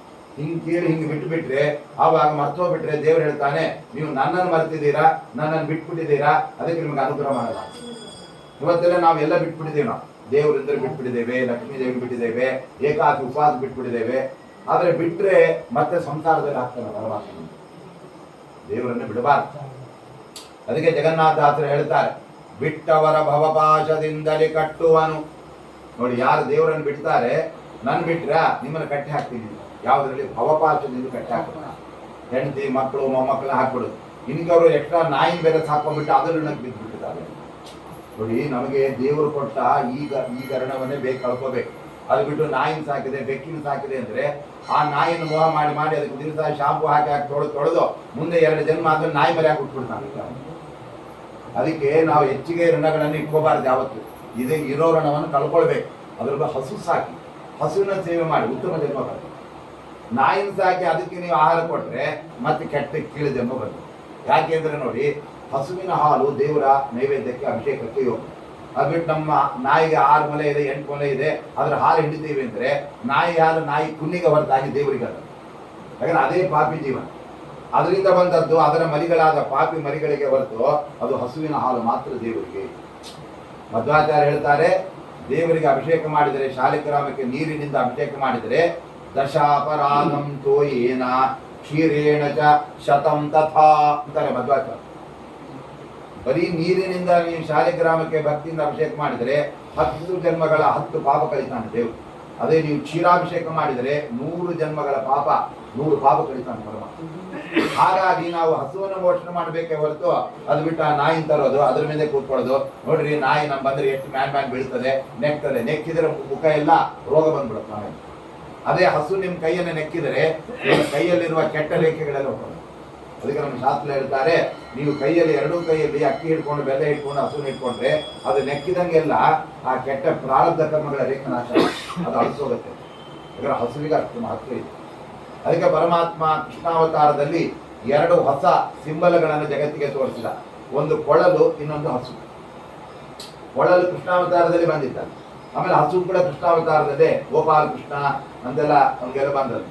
ಹಾಗೆ ಇಲ್ಲೂ ಕೂಡ ಪರಮಾತ್ಮ ನಮಗೆಲ್ಲ ಅಂತ ಅದಕ್ಕೇನೆ ಕೊಟ್ಟಿರಬೇಕಾದ್ರೆ ಒಂದು ಕಾಲಿಗೆ ಆ ಪ್ರೇತಕ್ಕೆ ನಿವೃತ್ತಿ ಮಾಡಿ ನಮಗೆಲ್ಲ ಕೊಟ್ಟಿರುವಾಗ ಇನ್ನು ಮನುಷ್ಯರಿಗೆ ಪರಮಾತ್ಮ ಕೊಡದೆ ಇರ್ತಾನೆಯೇ. ಅದರಿಂದ ಭಾಗವತವನ್ನು ಕೇಳಿದಾಗ ಪರಮಾತ್ಮ ನಮಗೆ ಸಕಲ ಅನುಗ್ರಹವನ್ನು ಮಾಡ್ತಾನೆ, ಕೊನೆಗೆ ಮೋಕ್ಷವನ್ನು ಕೊಡ್ತಾನೆ. ಆದ್ರಿಂದ ಆ ಭಗವಂತ 3 ಲೋಕಗಳನ್ನು ಅದಕ್ಕೋಸ್ಕರ ಇಟ್ಬಿಟ್ಟಿದ್ದಾನೆ. ಯಾವುದು? ಶ್ವೇತದ್ವೀಪ, ಅನಂತಾಸನ, ವೈಕುಂಠ. ಅದಕ್ಕೆ 3 ಹೆಸರುಗಳು. ಅಮೃತಂ, ಕ್ಷೇಮಂ, ಅಭಯಂ ಅಂತ ಹೇಳಿ. ಅಮೃತಂ ಒಂದಕ್ಕೆ ಅಮೃತ, ಇನ್ನೊಂದು ಕ್ಷೇಮ, ಇನ್ನೊಂದು ಅಭಯ. ಅಲ್ಲಿ ಹೋದ್ರೆ ಭಯವೇ ಇಲ್ಲ, ಯಾರ ಭಯನೂ ಇಲ್ಲ, ಹೆಂಡತಿ ಭಯನೂ ಇರಲ್ಲ. ಅಲ್ಲೆಲ್ಲ ಬರೀ ಪರಮಾತ್ಮನ ಹತ್ರ ಆನಂದವಾಗಿರ್ತಾನೆ. ಆಮೇಲೆ ಕ್ಷೇಮ, ಅಲ್ಲಿ ಯಾವುದ ಅನಾರೋಗ್ಯ ಕ್ಷಾಮಗಳಿಲ್ಲ. ಆಮೇಲೆ ಅಮೃತಂ, ಅಲ್ಲಿ ಸಾವಿಲ್ಲ. ವೈಕುಂಠದಲ್ಲಿ ಯಾವ ಸಾವಿಲ್ಲ, ಅಲ್ಲಿ ವೈಕುಂಠ ಸಮಾರಾಧನೆ ಎಲ್ಲ ಇಲ್ಲ. ವೈಕುಂಠ ಸಮಾರಾಧನೆ ಭೂಲೋಕದಲ್ಲೇ ಮಾಡ್ಕೊಂಡು ಹೋಗ್ಬೇಕಲ್ಲ. ಅಲ್ಲಿ ಹೋದ್ರೆ ಸಾವೇ ಇಲ್ಲ, ವೈಕುಂಠ ಸಮಾರಾಧನೆ ಹೆಂಗೆ ಬರುತ್ತೆ? ಅದನ್ನ ಅಮೃತಂ ಕ್ಷೇಮಂ ಅಭಯಂ ತ್ರಿಪೃಷ್ಟಂ, ಪರಮಾತ್ಮನ ಆ 3 ಲೋಕಗಳಲ್ಲಿ ಪರಮಾತ್ಮ ನಮಗೆ ನೆಲೆ ಕೊಡ್ತಾನೆ. ಅದನ್ನ ನಾವು ದೇವರನ್ನು ಮೆಚ್ಚಿಸ್ಬೇಕು. ಯಾರೇ ಹೆಂಡತಿ ಗಂಡನನ್ನ ಮೆಚ್ಚಿಸೋದಲ್ಲ, ಗಂಡನ ಒಳಗಡೆ ಇರೋ ಪರಮಾತ್ಮ ಮೆಚ್ಚಿ ನಿಂತು ಸೇವೆ ಮಾಡಬೇಕು. ಯಾಕಂದ್ರೆ ಗಂಡನ ಮೆಚ್ಚಿಸಕ್ಕಾಗಲ್ಲ. ಅವ್ನು ಏನ್ ಮಾಡಿದ್ರೆ ಅಸ್ತರಿ ಮಾಡಿಲ್ಲ, ಇಸ್ತ್ರಿ ಮಾಡಿಲ್ಲ ಅಂತ. ಈಗ ಇಸ್ತ್ರಿ ಮಾಡೋದು ಸರಿ, ಏನ್ ಇಸ್ತ್ರಿ ಮಾಡಿ ಅಲ್ಲೇ ಹಂಗೆ ಅವ ನೋಡಿ ಮಾಡ್ಕೊಂಡು ಅಂತಾರೆ. ಯಾಕೆ ಅಂದ್ರೆ ಗಂಡ ಏನ್ ಮಾಡಿದ್ರು ಆದ್ಮೇಲೆ ಒಂದು ಇಡೋದೇ ಊಟ. ಅದಕ್ಕೆ ನಾವೇನ್ ಅನ್ಕೋಬೇಕು, ನಮ್ಮ ಯಜಮಾನ್ರು ಹಿಂಗೆ ಬಿಡಿ, ಒಳಗಡೆ ಇರೋ ದೇವ್ರ ಪ್ರೀತನ ಸಾಕು ಅನ್ಕೋಬೇಕು.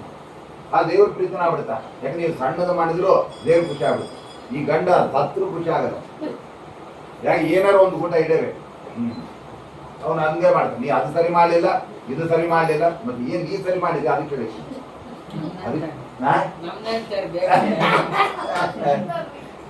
ಅದಕ್ಕೆ ನಾವೇನ್ ಮಾಡ್ಬೇಕು, ಹೆಣ್ಣು ಮಕ್ಕಳೆಲ್ಲ ಹೆಣ್ತೀರೇನು ಅಂದ್ರೆ, ನೋಡ್ರಿ ಈ ನಮ್ಮ ಗಂಡ ಋಣಾಗ್ ಬಂದು ಈ ಜನ್ಮಕ್ಕೆ ಬಂದಿಲ್ಲ. ಆದ್ರೆ ಆ ಗಂಡನ ಒಳಗಡೆ ಇರೋ ಪರಮಾತ್ಮ ಮತ್ತು ನಮ್ದು ಅನಾದಿ ಕಾಲದ ಋಣ. ಅದನ್ನು ತಿಳ್ಕೊಬೇಕು ನಾವು. ಯಾಕೆ ಅಂತ ಹೇಳಿದ್ರೆ ಗೋಪಿಕಾಸ್ತ್ರೀಯರು ಅದನ್ನ ಹೇಳ್ತಾರೆ, ಜಗತ್ ಪಿತಾ ತ್ವಂ ನ ಪಿತಾ ಕಿಮಾಸಾಂ ಜಗತ್ಪತಿ ತ್ವಂ ನ ಪತಿ ಕಿಮಾಸಾಂ ಅಂತ ಹೇಳ್ತಾರೆ. ನೀನು ಜಗತ್ತಿಗೆಲ್ಲ ತಂದೆ, ನಮ್ಗೆ ಅಪ್ಪ ಅಲ್ವಾ? ನೀನು ಜಗತ್ತಿಗೆಲ್ಲ ಪತಿ, ನಮಗೂ ನೀನೇ ಪತಿ ಅಂತೇಳಿ ಆ ರೀತಿಯಾಗಿ ಹಿಂದಿನವರೆಲ್ಲ ಹಂಗೆ ಹೆಂಡತಿ ಇದ್ರೆ ಅಲ್ಲೇ ಮಾಡ. ಪಾಪ ಹೆಂಡತಿ ಗಂಡನಿಗೆಲ್ಲ ಊಟ ಆದ್ಮೇಲೆ ಪಾಪ ಎದ್ ಬರಕ್ಕಾಗಲ್ಲ, ಮೊಣಕಾಲ ನೋವು ಅಂತ ಏನ್ರಿ ತೀರ್ಥ ತಗೊಂಡಿಲ್ಲ, ಮರ್ತು ಬಂದ್ಬಿಟ್ಟಿದ್ದೀರಾ, ತಗೊಳ್ಳಿ ಗಿಲ್ಲಿ ತೀರ್ಥ ಅಂದ್ರೆ ಅಲ್ಲೇ ಬಡಿ ಅಂತ ನಾವು. ಅಲ್ಲ ಪಾಪ ಅಷ್ಟು ಬಂದಾಳಾಕಿ ಕೊಡಕ್ ಬಂದಲ್ಲ, ಒಳ್ಳೇದಾಗಿ ತಗೊಳ್ಬೇಕು ಅಂತ ಹೇಳಿದ ಅಲ್ಲೇ ಇಡೋ, ಇನ್ನೂ ಏನ್ ನಿಂತ ಹೋಗುತ್ತ. ಅಂದ್ರೆ ಹೆಣ್ಮಕ್ಳ ಬಗ್ಗೆ ಅಸಡ್ಡೆ ಮಾಡೋದು. ಹಾಗೆ ಅವ್ರು ಮಾಡಿದ್ರು ಕೂಡ ನಾವು ಏನಂದ್ರೆ ಅವರ ಒಳಗಡೆ ಇರೋ ಪರಮಾತ್ಮ ಪ್ರೀತನಾಗಬೇಕು. ನಮ್ದೆಲ್ಲ ಒಳಗಡೆ ಲಿಂಕ್. ಯಾಕೆ ಅಂದ್ರೆ ಪರಮಾತ್ಮನೇ ಕೊಟ್ಟಿದ್ದು, ನಮ್ಮ ಕರ್ಮಕ್ಕೆ ಅನುಸಾರವಾಗಿ. ಒಳ್ಳೆ ಹೆಂಡತಿ ಇರ್ಬೋದು, ಕೆಟ್ಟ ಹೆಂಡತಿ ಇರ್ಬೋದು. ಆದರೆ ಎಂತ ಗಂಡ ಎಂತ ಹೆಂಡತಿ ಕೊಟ್ಟಿದ್ದಾನೆ, ಅವ್ರನ್ನ ಇಟ್ಟುಕೊಂಡೇ ನಾವು ಸಂಸಾರದಲ್ಲಿ ಸಾಧನೆ ಮಾಡ್ಬೇಕು. ದೇವ್ರೇ ನಮ್ಗೆ ಒಳ್ಳೆ ಗಂಡನ ಕೊಟ್ಟಿದ್ರೆ ಚೆನ್ನಾಗಿ ಸಾಧನೆ ಮಾಡ್ತಿದ್ದೆ, ನೀನು ಕೊಡ್ಲಿಲ್ಲ ಅಂದ್ರೆ ನಿನಗೆ ಒಳ್ಳೆ ಪೂಜೆ ಮಾಡಿಲ್ಲ, ಒಳ್ಳೆ ಗಂಡ ಇಲ್ಲ. ಪೂಜೆಗೆ ತಕ್ಕ ಗಂಡ, ವ್ರತಕ್ಕೆ ತಕ್ಕ ಮಕ್ಕಳು. ನೀ ಜನ ವ್ರತ ಮಾಡಿದ್ರೆ ಒಳ್ಳೆಯದು, ಪೂಜೆನೇ ಜನ ಮಾಡ್ಬೇಕು. ಹರಿದೋಗಿದ ಹೂಗಳನ್ನು ಪಕಳಿ ತಂದು ದೇವ್ರಿಗೆ ಹಾಕಿದ್ರೆ ಕೈ ಕಾಲು ಮುರಿದೋಗಿರೋ ಮಕ್ಕಳು ಹುಟ್ಬಿಡ್ತಾವ. ಹುಟ್ಟುವಾಗ ಸ್ವಾಟಿ ಹರಿದದ್ದು ಕೈ ಕಾಲು ಸೊಟ್ಟಾಗಿ ಹುಡ್ತಾವ. ಯಾಕೆ ನೀನು ಹರಿದರದ ಹಾಕೇನೆ ಎಲ್ಲ ಹೂವ. ಪರಮಾತ್ಮನಿಗೆ ಶುದ್ಧವಾಗಿ ಮಾಡ್ಬೇಕು. ಆಮೇಲೆ ಪರಮಾತ್ಮನಿಗೆ ನಾವು ಯಾವುದೇ ಸಂದರ್ಭದಲ್ಲಿ ನೀನು ಕೊಟ್ಟದ್ದನ್ನು ನಾವು ಸ್ವೀಕಾರ ಮಾಡಬೇಕೇ ಹೊರತು ಅವ್ನು ಡಿಮ್ಯಾಂಡ್ ಮಾಡ್ಲಿಕ್ಕಿಲ್ಲ. ಹಂಗೆ ಕೊಟ್ಟಿದ್ರೆ ಸರಿ ಮಾಡಿದೆ, ಹಿಂಗೆ ಕೊಟ್ಟಿದ್ರೆ ಸರಿ ಮಾಡ್ತಾ ಇದ್ದೆ. ಆದರೆ ಪರಮಾತ್ಮ ಹೆಂಗಿದ್ರು ಸಾಧನೆ ಮಾಡಿಸೋದು ಅವನಿಗೆ ಗೊತ್ತು. ಅವ್ರಿಗೆ ಮನೆ ಹೋಗೋದು, ಸ್ವಾಮಿ ನನಗೆ ಇಂಥ ಗಂಡನ್ ಕೊಟ್ಟಿದೆಯಾ, ಸಿಟ್ಟಿನ ಗಂಡನ್ ಕೊಟ್ಟಿದೆಯಾ, ಬಯ್ಯೋ ಗಂಡನ್ ಕೊಟ್ಟಿದೆಯಾ, ಆದ್ರೆ ನೀ ಸಿಟ್ಟಿನವಲ್ಲ, ನೀನು ಬಯ್ಯೋನಲ್ಲ, ನಿನ್ನನ್ನು ಆರಾಧನೆ ಮಾಡ್ತೇನೆ. ಅದ್ರ ಅಧಿಷ್ಠಾನ ನನ್ನ ಗಂಡನ ಹತ್ರ ನಾನು ಅಲ್ಲೇ ಸೇವೆ ಮಾಡ್ತೀನಿ, ಅವರೇ ನಮಗೆ ಮಾತನ್ನು. ಹಾಗೆಯೇ ಪರಮಾತ್ಮನನ್ನು ನಾವು ಆರಾಧನೆ ಮಾಡಬೇಕು, ಅವನು ನಮಗೆ ಅನುಗ್ರಹ ಮಾಡ್ತಾನೆ ಅಂತ ಹೇಳೋದ್ರಿಂದ ಅಂತ ಭಗವಂತನ ಕಥೆಯನ್ನು ನಾವು ಕೇಳಿದಾಗ ಅಮೃತಂ ಕ್ಷೇಮಂ ಅಭಯಂ ಅಂತ ಆ 3 ಲೋಕ ದೇವರು ನಮ್ಗೆ ಇಟ್ಬಿಟ್ಟಿದ್ದಾನೆ. ಅದರಿಂದ ನಮಗೆ ಬಿಟ್ಟವರ ಭವಪಾಶದಿಂದಲೇ ಕಟ್ಟುವ. ನಾವು ದೇವರನ್ನು ಬಿಡ್ತೀವಿ, ವಾಯುದೇವರನ್ನು ಬಿಡ್ತೀವಿ ಅಂದ್ರೆ ಬಾ ಮಗನ ಸಂಸಾರದಲ್ಲಿ ಬೀಳುತ್ತ. ಆದ್ರಿಂದ ಯಾರು ದೇವರನ್ನು ಮರಿತಾರೆ ಅವರಿಗೆ ದೇವರು ಭಾರಿ ಕಠಿಣ ಆಗ್ಬಿಡ್ತಾನೆ. ಅದಕ್ಕೆ ಜಗನ್ನಾಥದಾಸರು ಹೇಳುದು, ಬಿಟ್ಟವರ ಭವಪಾಶದಿಂದಲಿ ಕಟ್ಟುವನು ಬಹು ಕಠಿಣ ನಿವಸಿಷ್ಟೇಷ್ಟನೆಂದರಿತು ಅನವರತ ಸದ್ಭಕ್ತಿ ಪಾಶದಲ್ಲಿ ಕಟ್ಟುವರ ಭವ ಕಟ್ಟು ಬಿಡಿಸುವ ಸಿಟ್ಟಿನವನು ಇವನಲ್ಲ ಕೊಟ್ಟು ಕಾವನು ಸೌಖ್ಯ ಸಕಲ ಸೌಖ್ಯಗಳ ಅಂತ ಇದ್ದಾರೆ. ನಾವು ದೇವರನ್ನು ಬಿಡಲೇಬಾರ್ದು. ಆ ಪರಮಾತ್ಮನನ್ನು ಸಾಧ್ಯವಾದಷ್ಟು ಹೊರಡೆ ಮಾಡ್ತಾ ಇರ್ಬೇಕು. ಆವಾಗ ಪರಮಾತ್ಮ ಏನ್ ಮಾಡ್ತಾನೆ, ನಮಗೆ ಮೊಚ್ಚು ಕೊಡ್ತಾನೆ. ನಮ್ಮ ಎಲ್ಲ ಕೆಲಸ ದೇವರನ್ನು ಮೆಚ್ಚಿಸೋದಕ್ಕಾಗುತ್ತೆ, ಅದು ಇನ್ಯಾರನ್ನು ಮೆಚ್ಚಿಸೋದಕ್ಕಾಗ. ಅದಕ್ಕೆ ಜಗನ್ನಾಥದಾಸರು ಅದನ್ನು ಹೇಳ್ತಾರೆ, ಜನಪ ಮೆಚ್ಚಿದರೀವ ಧನವಾಹನ ದುಕೂಲ ಭೂಷಣಂಗಳ ಹನುಮನುಗಳಿತ್ತಾದರಿ ಪರುಂಟೇನೋ ಅನವರತ ತನ್ನ ನೆನೆವವರಿಗೆ ಅನಂತಾಸನವೇ ಮೊದಲಾದ ಲೋಕಗಳಿಟ್ಟು ಸಲಹುವನು ಅಂತ ಇದ್ದಾರೆ. ಯಾರೋ ರಾಜನನ್ನು ಮೆಚ್ಚಿಸಿದರೆ ಒಂದು ಅಗ್ರಹಾರ ಕೊಡಬಹುದು, ಸೈಟ್ ಕೊಡಬಹುದು, ಮತ್ತೊಂದು ದುಡ್ಡು ಕೊಡಬಹುದು, ಅದೆಲ್ಲ ಮತ್ತೆ ನಾಶ ಆಗೋದೆ. ಆದರೆ ಪರಮಾತ್ಮನನ್ನೇ ಮೆಚ್ಚಿಸಿದರೆ ತನ್ನ ಲೋಕದಲ್ಲೇ ಜಾಗ ಕೊಡ್ತಾನೆ, ನಿತ್ಯ ತನ್ನ ದರ್ಶನ ಕೊಡ್ತಾನೆ. ಇಲ್ಲೆಲ್ಲ ನಾವು ದೇವ್ರು ನೋಡೋದಲ್ಲ, ದೇವ್ರು ಗೊಂಬೆ ನೋಡೋದಷ್ಟೇ. ನಿಜವಾದ ದೇವ್ರು ನೋಡಲಿಕ್ಕಾಗಲ್ಲ ನಾವು. ಆದ್ರೆ ಅಲ್ಲಿ ಮಾತ್ರ ವೈಕುಂಠದಲ್ಲಿ ಏನು ಪರಮಾತ್ಮ ನಾವು ನೀವು ನೋಡಿದಂಗೆ ದೇವ್ರು ನೋಡ್ತಾ ಇದ್ದೀವಿ. ಅಂತ ವೈಕುಂಠ ನಮ್ಗೆ ಸಿಗಬೇಕು ಅಂದರೆ ಅದು ಸುಲಭವಾಗಿ ಅಲ್ಲ. ನಿರಂತರವಾಗಿ 7 ದಿನಗಳ ಕಾಲ ಭಗವಂತನ ಕಥೆ ಕೇಳಿ ಏಳಿರೈ ವೈಕುಂಠಕ್ಕೆ ಅಂತ ಅರ್ಥ. ಮತ್ತೆ ಮತ್ತೆ ಕೇಳಬೇಕು, ಮತ್ತೆ ಮತ್ತೆ ದೇವರಲ್ಲಿ ಭಕ್ತಿ ಮಾಡಬೇಕು, ಕಪಟ ಬಿಡಬೇಕು.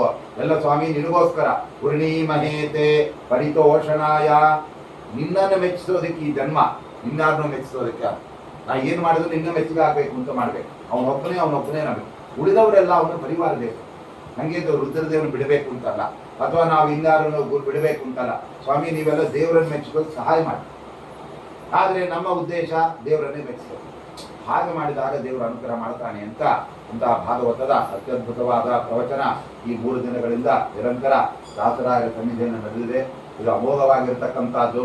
ಅದು ನಾವು ಅನ್ಕೊಂಡೇ ಇಲ್ಲ. ನಾವು ಯಾವತ್ತವತ್ತು ಫೋನ್ ಮಾಡಿದ್ವಿ, ನಾವು ಬರ್ತೀವಿ ಇಲ್ಲ ಅನ್ನೋದು ನಮ್ಗೆ ಖಾತ್ರಿ ಇರಲಿಲ್ಲ. ಎಲ್ಲ ದಾಸರಾಯರು ದೇವರುಗಳು ನಡೆಸಿದಂತಹದ್ದು.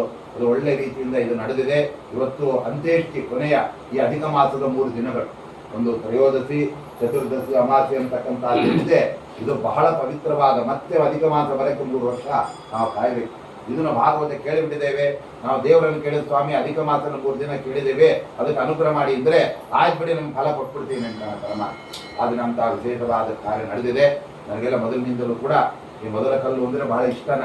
ನನಗೆ ತುಂಬ ಆಪತ್ತುಗಳು ಬಂದಾಗ ಚಂದ್ರವೇಲಿ ಪ್ರಾಣದೇವರ ಹತ್ರ ಹೋಗಿ ಸೇವೆ ಮಾಡಿದೆ ನಾನು. ಆವಾಗ ದೇವರು ಅನುಗ್ರಹ ಮಾಡಿದ್ರು, ನನ್ನೆಲ್ಲ ಕಷ್ಟಗಳ ಪರಿಹಾರ ಆಯಿತು. ಆಮೇಲೆ ನಮ್ಮ ಆದ್ಯ ಕೇಶವಾಚಾರ್ಯರು ನೋಡಪ್ಪ, ಚಂದ್ರವೇಲಿ ಪ್ರಾಣದೇವರು ಸೇಠದಾಸರ ಮೂಲಕ ನಿಂಗೆ ಅನುಗ್ರಹ ಮಾಡಿದ್ದಾರೆ. ಅವರ ಸನ್ನಿಧಾನ, ಅವ್ರಿಗೆ ಅಷ್ಟಮಿ, ಅವ್ರ ದಾಸರ ಆರಾಧನೆ ಬರುತ್ತೆ, ಬಾ ಅಂತ ಅವ್ರು ಕರ್ಕೊಂಬರಕ್ಷಣೆ. ಆವತ್ತಿನಿಂದ ನಾನು ಬರೋದಕ್ಕೆ ಶುರು ಮಾಡಿದೆ. ನಾನು ಬರೋದು ಅಂದರೆ ದಾಸರಾಯರೇ ನನ್ನ ತಲೆಯಲ್ಲಿ ಹಾಕಿ ಎಲ್ಲ ವಿಘ್ನಗಳನ್ನು ಪರಿಹಾರ ಮಾಡಿ ಅವ್ರು ನನ್ನ ಬರುವಂತೆ ಮಾಡಿದ ಆ ಮಹಾನುಭಾವ. ಅವರ ಅಷ್ಟಕವನ್ನೆಲ್ಲ ಗಟ್ಟಿ ಮಾಡಿದೆ ನಾನು. ನಮ್ಮ ಹುಡುಗರಿಗೆಲ್ಲ ಹೇಳ್ಕೊಟ್ಟೆ ನಾನು, ದಾಸರಾಯರಪ್ಪ ಅವರಿಂದ ನಮಗೆಲ್ಲ ಅನುಗ್ರಹ ಆಗಿದೆ, ನೀವು ಕಲೀರಿ ಅಂತ ಹೇಳಿಬಿಟ್ಟು ಅವರೆಲ್ಲ ಮಕ್ಕಳೆಲ್ಲ ಹೇಳ್ತಾ ಇತ್ತು. ಹಾಗಾಗಿ ನಾನು ನಿತ್ಯ, ನನಗೆ ಅವರು ರಾಯಚೂರಿನಲ್ಲಿ ಅವರೊಬ್ಬರ ಅಣ್ಣ ಅವರು ಅಂತ, ಅವರು ಪ್ರಾಣೇಶ್ ಅಂತ ಹೇಳಿ ಗೊತ್ತಿರ್ಬೋದು ಅನೇಕರಿಗೆ, ಅವ್ರಿಗೂ ನಮಗೂ ಮುಂಡ್ರಿಗಿ ಪ್ರಾಣೇಶ್. ನಾನೆಲ್ಲ ಬ್ರಹ್ಮೋತ್ಸವಕ್ಕೆ ತುಂಬ ಹೋಗ್ತಾ ಇದ್ದೆ. ಒಂದು 16 ವರ್ಷ ಅಲ್ಲಿ ಹೋಗ್ತಾ ಇದ್ದಾಗ ಅವರು ಭೇಟಿ ಆಯ್ತು. ರಾಯ ಮಠದಲ್ಲಿ ಮೇಲೆ ಹೇಳ್ಕೊಂಡಾಗ ಅವರೆಲ್ಲ ಸಚ್ಚಾತ್ರ ರಾಯ ಮುಂದೆ ಹೇಳಿದಾಗ, ಯಾರಿವರು ನಮಗೆ ಬ್ರಹ್ಮಸೂತ್ರ ಹೇಳ್ರಿ ಅಂತ ಮೇಲೆ ಕರೆದ್ರು ಪಾಪ. ಅವ್ರ ಹತ್ರ ಎಲ್ಲ ಹೇಳಿದ ಅವ್ರು ಬಹಳ ಖುಷಿ ಆಯ್ತು. ಪ್ರತಿ ವರ್ಷ ಆಮೇಲೆ ಅವ್ರು ಸೀಟಿಗೆ ಹೊರಟೋಗ್ಬಿಟ್ರು ಅವ್ರು ಪಾಪ. ಅವರು ನಾವಲ್ಲಿದ್ದಾಗ ಸೇಠದಾಸರ ಅಷ್ಟಕ್ಕೂ ಅಲ್ಲಿ ಹೇಳಿದ್ದಾವ, ಅಲ್ಲಿ ಬೆಟ್ಟದ ಮೇಲೆ ಅವರು, ನೀವು ಸೇಠದಾಸರ ಭಕ್ತರಿದ್ದೀರಿ, ನಿಮ್ಮ ಒಳಗೆ ದೇವರು ಬಹಳ ಚಲೋ ಹಾನ, ನೀವು ದಾಸರ ಭಕ್ತರಿದ್ದೀರಿ, ಅದಕ್ಕೆ ನಿಮಗೆ ಸೇಠದಾಸರ ಪ್ರತಿಮಾ ಕೊಡ್ತೀವಿ ಅಂತ. ಅವರು ಉಪ್ರಿ ತಾತ ಅವರೆಲ್ಲ ತುಂಬ ಮಾಡಿಸಿದ್ರು. ನಮಗದು ಸಿಕ್ಕಿರಲಿಲ್ಲ ಅವಾಗ. ಆ ಸಮಯದಲ್ಲಿ ಆವಾಗ ಅವರು ನಮಗೆ ಆ ಪ್ರತಿಮೆ ಕೊಟ್ಟರು. ನಾನು ಮನೆಯಲ್ಲಿ ನಿತ್ಯದಲ್ಲೂ ಕೂಡ ಆ ಪ್ರತಿಮೆಗೆ ದಾಸರ ಅಷ್ಟಕವನ್ನು ಹೇಳಿ ಅದಕ್ಕೆ ಅಭಿಷೇಕ ಮಾಡಿ ನಿತ್ಯ ಅವರಿಗೂ ಕೂಡ ಪುರಂದರದಾಸ, ವಿಜಯದಾಸ, ಮೋಹನದಾಸ, ಜಗನ್ನಾಥ ದಾಸ್, ಬೇಡದಾಸ ಅವ್ರಿಗೆಲ್ಲ ಹತ್ತೋದಕ್ಕೆ ಕೊಟ್ಟು ಅವರನ್ನ ನಿತ್ಯ ನಾನು ಸ್ಮರಣೆ ಮಾಡ್ತಕ್ಕಂಥದ್ದು. ಆದ್ದರಿಂದ ದಾಸರ ಅನುಗ್ರಹ ನಮಗೆ ಅದು ಅಷ್ಟೊಂದು ದೊಡ್ಡ ಪ್ರಮಾಣದಲ್ಲಿ. ಆದ್ದರಿಂದ ನನಗೆ ಯಾಕೆ ಇಲ್ಲಿ ಬರಬಾರ್ದು ಈ ಸಮಯದಲ್ಲಿ, ದಾಸರಾಯರ ಬಗ್ಗೆ ಒಂದು ಕಾವ್ಯ ರಚನೆ ಆಗಬೇಕು ಅಂತ ಒಂದು ಸೂಚನೆ, ಇದೆಲ್ಲ ಅವರ ಪರಮಾನುಗ್ರಹ. ನಮ್ಮ ಹುಡುಗ ಒಳ್ಳೆ ಕಾವ್ಯ ರಚನೆ ಮಾಡತಕ್ಕಂಥ ಶಕ್ತಿ, ಅವನಿಗೆಲ್ಲ ಆ ಗುರುಗಳ ಅನುಗ್ರಹ ಆಗಲಿ. ಅವರದ್ದೆಲ್ಲ ಮಹಿಮೆ ಹೇಳಿದಾಗ ನಾನು ಬರಿತೇನೆ, ನನಗೆ ಟೈಮ್ ಇದೆ. ಅವರ ಕ್ಷೇತ್ರ ನೋಡಬೇಕು, ಅವರ ದರ್ಶನ ಮಾಡಬೇಕು, ಅವರ ಹುಟ್ಟೂರಿಯಲ್ಲಿ ಅವರ ಸಾರ್ಥದಾರತೆ ಎಲ್ಲಿ ಪ್ರತಿಷ್ಠೆ ಮಾಡಿದ್ದಾರೆ ಅವೆಲ್ಲ ನೋಡಿದರೆ ನನಗೆ ಆನಂದ ಆಗುತ್ತೆ, ಬರಲಿಕ್ಕೆ ಚಲೋ ಆಗುತ್ತೆ. ಅಂದರೆ ಬಾರಪ್ಪ ಹೊರಟ್ಕೊಂಡು ಅಂತ ಇದಕ್ಕೆ ಬಂದು ಹೊರಟು. ಹಾಗಾಗಿ 3 ದಿನ ನಮ್ಮೆಲ್ಲ ಸಂಕಲ್ಪಗಳನ್ನು ದಾಸರ ನೆರವೇರಿಸಿದ್ದಾರೆ. ಮುಂದೆ ಆದಷ್ಟು ಬೇಗ ಅವರ ಬಗ್ಗೆ ಒಂದು ಚರಿತ್ರೆ, ಅದು ಕನ್ನಡದಲ್ಲೂ ಕೂಡ ಭಾಮಿನಿ ಷಟ್ಪದಿ ತರ, ಬೇರೆ ಸಂಸ್ಕೃತ ಶ್ಲೋಕ, ಇದನ್ನು ಸಂಸ್ಕೃತದಲ್ಲಿ ಅಷ್ಟಕ ಆ 5 ದಾಸರ ಪೈಕಿ ಮೊಟ್ಟ ಮೊದಲ ರಚನೆ, ಆ ಕೊನೆಗೂ ರಚನೆ ಅಂದರೆ ಸೇಠದಾಸರ ಬಗ್ಗೆ ಮಾತ್ರ. ಯಾಕಂದ್ರೆ ವಿಜಯದಾಸರ ಬಗ್ಗೆನೂ ಕೂಡ ಸ್ಮರಿಸಿ ಬದುಕಿರುವಂತ ಕನ್ನಡದಲ್ಲಿದೆ, ಯಾವ ದಾಸರ ಬಗ್ಗೆ ಸಂಸ್ಕೃತದಲ್ಲಿ ಇಲ್ವೇ. ಯಾಕೆ ಅಂದ್ರೆ ಇವರ ವೈಶಿಷ್ಟ್ಯ ಅಂತ, ರಾಯರೇ ಆ ಇವರಿಗೆ ಆಚಾರ್ಯಗೆ ಎಲಮೇಲೆ ಆಚಾರ್ಯ ಹೇಳಿ ಅಷ್ಟಕ ಮಾಡಿ ಅದು ನಮ್ಮ ಹತ್ರ ಪೂಜೆ ಮಾಡಿ ಆಮೇಲೆ ಬರವಣಿಗೆ ತಂದ ಅಷ್ಟಕವನ್ನ ಅಷ್ಟಮಿ ದಿವಸ ದಾಸರಿಗೆ ಸಮರ್ಪಣೆ ಮಾಡಿ ಅಂತ ಹೇಳಿದವರು. ಅದಂತಹ ಮಹಾನುಭಾವರು, ರಾಯರಿಂದ ಮಾನ್ಯರಾದಂತಹ ಮಹಾನುಭಾವರು ನಮ್ಮ ಮಾಡಿ ಪೂಜೆ ಮಾಡಿ ಮಾಡಿದ್ದಾರೆ. ಎಷ್ಟು ಅಂತ ಯಾರಿಗಾದ್ರೂ ಇಂಥ ಅಷ್ಟಕ್ಕೆ ಈ ತರ ವೈಭವ ನಡೆದಿದೆಯಾ? ಒಂದು ಸಪ್ತಾಹ ಕಾಲ ಅಂದರೆ ದಾಸರಾಯರು ಅಷ್ಟು ಎಲ್ಲ ಗುರುಗಳಿಗೆ ಪ್ರಿಯರಾದವರು. ನಮ್ಮ ವಿಷ್ಣು ತೀರ್ಥರಿಗೆ ಅತ್ಯಂತ ಪ್ರಿಯರಾದವರು ದಾಸರಾಯ. ಅವರ ಬಗ್ಗೆ ಹೇಳ್ತಾರೆ, ಒಡವಿಯೊಳಗೆ ಅಡವಿ ಸ್ವಾಮಿಗಳನ್ನು ನರನೆಂದು ತಿಳಿದವ ನರಕಕ್ಕೆ ಗತಿ ಹೋಗುವ ಅಂತ ಒಂದು ಮಾತು ಹೇಳಿದ್ದಾರೆ. ನಮ್ಮ ವಿಷ್ಣು ತೀರ್ಥರನ್ನ ರುದ್ರಾಂಶಂಭೂತರು ಸ್ತೋತ್ರ ಮಾಡಿದ್ದಾರೆ ಮಹಾನುಭಾವರು. ಆದ್ರಿಂದ ಅವರು ಯಾವ ಜ್ಞಾನಿಗಳನ್ನ ಯಾವ ಸ್ವರೂಪ ಅಂತ ಹೇಳಿ ಅವರೆಲ್ಲ ಪರಿಚಯ ಮಾಡಿಕೊಟ್ಟ ಮಹಾನುಭಾವರು. ಅದು ಅಂತ ದಾಸರಾಯರ ಹತ್ರ ಬರಬೇಕು ಅಂದ್ರೆ ನನಗೆ ಹಿಂದಿನ ದಿವಸದಿಂದ ಖುಷಿ ಆಗುತ್ತೆ. ಯಾವ ದಾಸರ ಹತ್ರ ಬರಬೇಕು, ಅವ್ರು ನಮಸ್ಕಾರ ಮಾಡಬೇಕು, ಅವರ ಸ್ಮರಣೆ ಮಾಡಬೇಕು ಅಂತ ದಾಸರ ಮನೆ. ಅವ್ರು ಹೇಳ್ತಾ ಇದ್ರು, ಇಲ್ಲೇ ಕೂತ ದಾಸರಾಯರೆಲ್ಲ ಅನೇಕ ಎಲ್ಲ ಪ್ರವಚನ ಮಾಡಿದಂತಹ ಜಾಗ, ಅಲ್ಲಿ ನಾವು ಕುಳಿತಿದ್ದೀವಿ ಅಂದ್ರೆ ಅವರ ಕರುಣೆ ಇದ್ರೆ ಮಾತ್ರ ಸಾಕು. ಇಲ್ಲ ಅಂದ್ರೆ ಕೂಡಬಹುದು, ಊಟಕ್ಕೆ ಕೂತ್ಕೋಬೋದಷ್ಟೇ, ಪ್ರವಚನಕ್ಕಲ್ಲ. ಆದ್ರೆ ಅವ್ರು ಬೇಕಾದ್ದು ನಮ್ಮ ವಾಂಗ್ಮಯ ಸೇವೆ ಮಾಡಿ ಇಲ್ಲಿ ಕೊಡ್ಬೇಕು, ನೀವು ಇಲ್ಲಿ ಕೇಳ್ಬೇಕು. ನಾವು ಊಟ 3 ಹೊತ್ತು ತಿಂದಿದ್ದೆಲ್ಲ ಕರಗತ್ತೆ, ಆದ್ರೆ ತಿಳಿದಿದ್ದೆಲ್ಲ ಜನ್ಮ ಜನ್ಮಾಂತರ ಸಿಗಲ್ಲ. ಊಟ ಮಾಡಿದ್ದು ತಿಂದದ್ದಿಲ್ಲೇ ಕರಗೋಗತ್ತೆ, ಆದ್ರೆ ತಿಳಿದದ್ದು ಜನ್ಮ ಜನ್ಮಕ್ಕೆ ನಮ್ಗೆ ಬರುತ್ತೆ. ಆ ತಿಳಿಯುವ ಕೆಲಸ ನಾವು ಮಾಡ್ಬೇಕು. ಅವ್ರು ಎಷ್ಟು ಸುಳಾದಿಗಳೆಲ್ಲ ಇದೆ, ಅವರ ಬಗ್ಗೆ ಅಪಾರವಾದಂತಹ ಭಕ್ತಿ, ಆ ದಾಸರಾಯರ ಒಂದು ಕರುಣೆ ನಮಗೆ ನಿರಂತರವಾಗಿರಬೇಕು. ಅದೇ ತರ ದಾಸರಾಯರ ಮನೆಯಲ್ಲೂ ಕೂಡ ಅವರ ಗುಣವನ್ನೇ ಎಲ್ಲ ಅವರು ವಂಶಸ್ಥರು ಹೊಂದಿದ್ದಾರೆ. ಪಾಪ ಅವರು ಒಬ್ಬರಿಗಿಂತ ಒಬ್ರು ಎಷ್ಟು ಆತಿಥ್ಯ ಮಾಡ್ತಾರೆ, ನಮಗೆಲ್ಲ ನೋಡಿದ್ರೆ ಆ ದಾಸರಾಯರು ಹಿಂಗೆ ಮಾಡ್ತಿದ್ರೇನಪ್ಪ ಅಂತಾರೆ. ಆದ್ರಿಂದ ಅವರು ಅಂಥ ಒಂದು ಗುಣ ಅವರ ಮಕ್ಕಳ ಅವ್ರ ವಂಶಸ್ಥರಲ್ಲಿ ಅವ್ರು ಇಟ್ಟಿದ್ದಕ್ಕೆ ಇಷ್ಟು ಮುಂದಾಗಿದೆ. ಎಲ್ಲಿ ಬ್ರಾಹ್ಮಣರು ಬಂದು ಊಟ ಮಾಡ್ತಾರೆ, ಆ ಮನೆ ಎಳಿಗಾಗುತ್ತೆ. ಅಲ್ಲಿ ಬ್ರಾಹ್ಮಣರಿಗೆ ಒಂದು ವೈಶ್ವಾನರ ಯಜ್ಞ ಅಲ್ಲಿ ನಡೆದಿದೆ ಅಂದ್ರೆ ಯಾವತ್ತು ಬ್ರಾಹ್ಮಣರ ಹೊಟ್ಟೆಗೆ ಹಾಕಿದ ಅನ್ನ ಅದು ವ್ಯರ್ಥ ಆಗಲ್ಲ.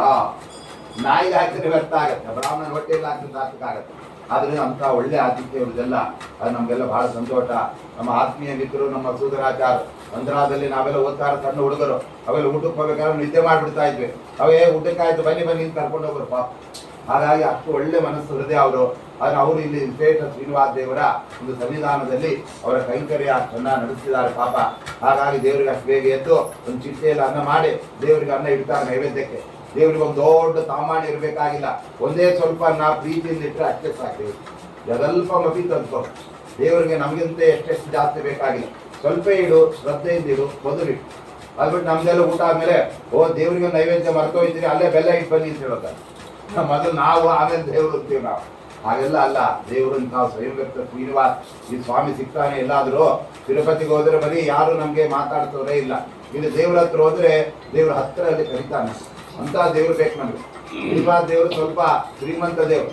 ನಮ್ಗೆಲ್ಲ ಬಡವರಿಗೆ ದೇವ್ರು ಯಾರು ಗೊತ್ತರೆ ನಮ್ಮ ಈ ಸ್ವಯಂಭೂ ಶ್ರೀನಿವಾಸ ದೇವರು, ಮೊದಲ ಕಾಲ ಶ್ರೀನಿವಾಸ ದೇವರು ಅಂತ ಜಾಗ ಅಂದ್ರೆ ಇಲ್ಲಿ ಬರ್ಬೇಕು ಅಂದ್ರೆ ಪೂರ ಪುಣ್ಯ ಇರ್ಬೇಕು. ಸುಮ್ಮನೆ ಬರ್ತೀನಿ ಅವ್ರಿಗೆಲ್ಲ ಬರಕ್ಕಾಗಲ್ಲ. ಎಲ್ಲ ರೆಡಿ ಆಗಿರುತ್ತೆ, ಕೊನೆ ಟಿಕೆಟ್ ಕ್ಯಾನ್ಸಲ್ ಮಾಡಿ ಅಲ್ಲೇ ಕೂತಿರ್ತಾರೆ.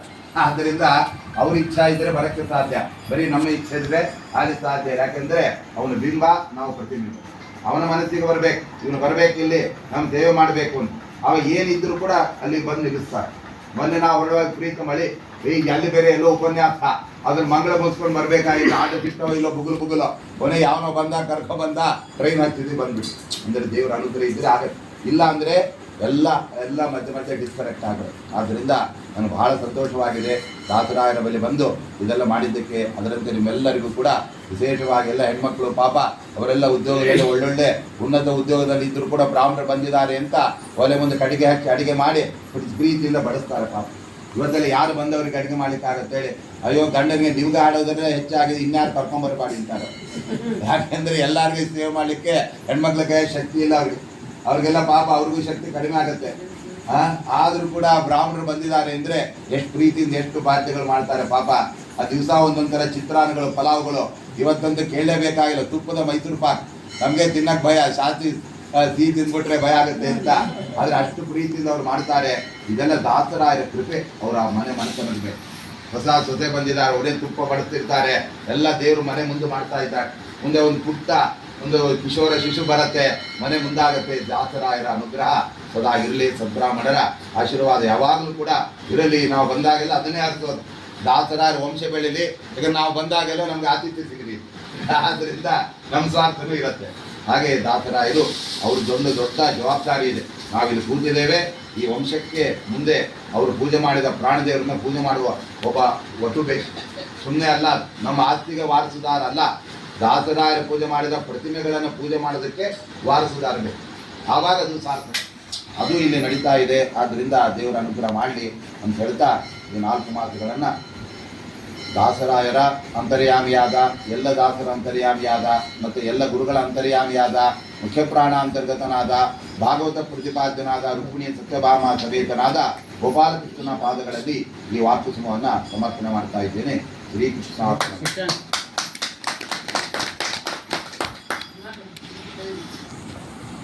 ಕಂಪ್ಲೇಂಟ್ ಹಾಕ್ಕೊಳ್ಳಿ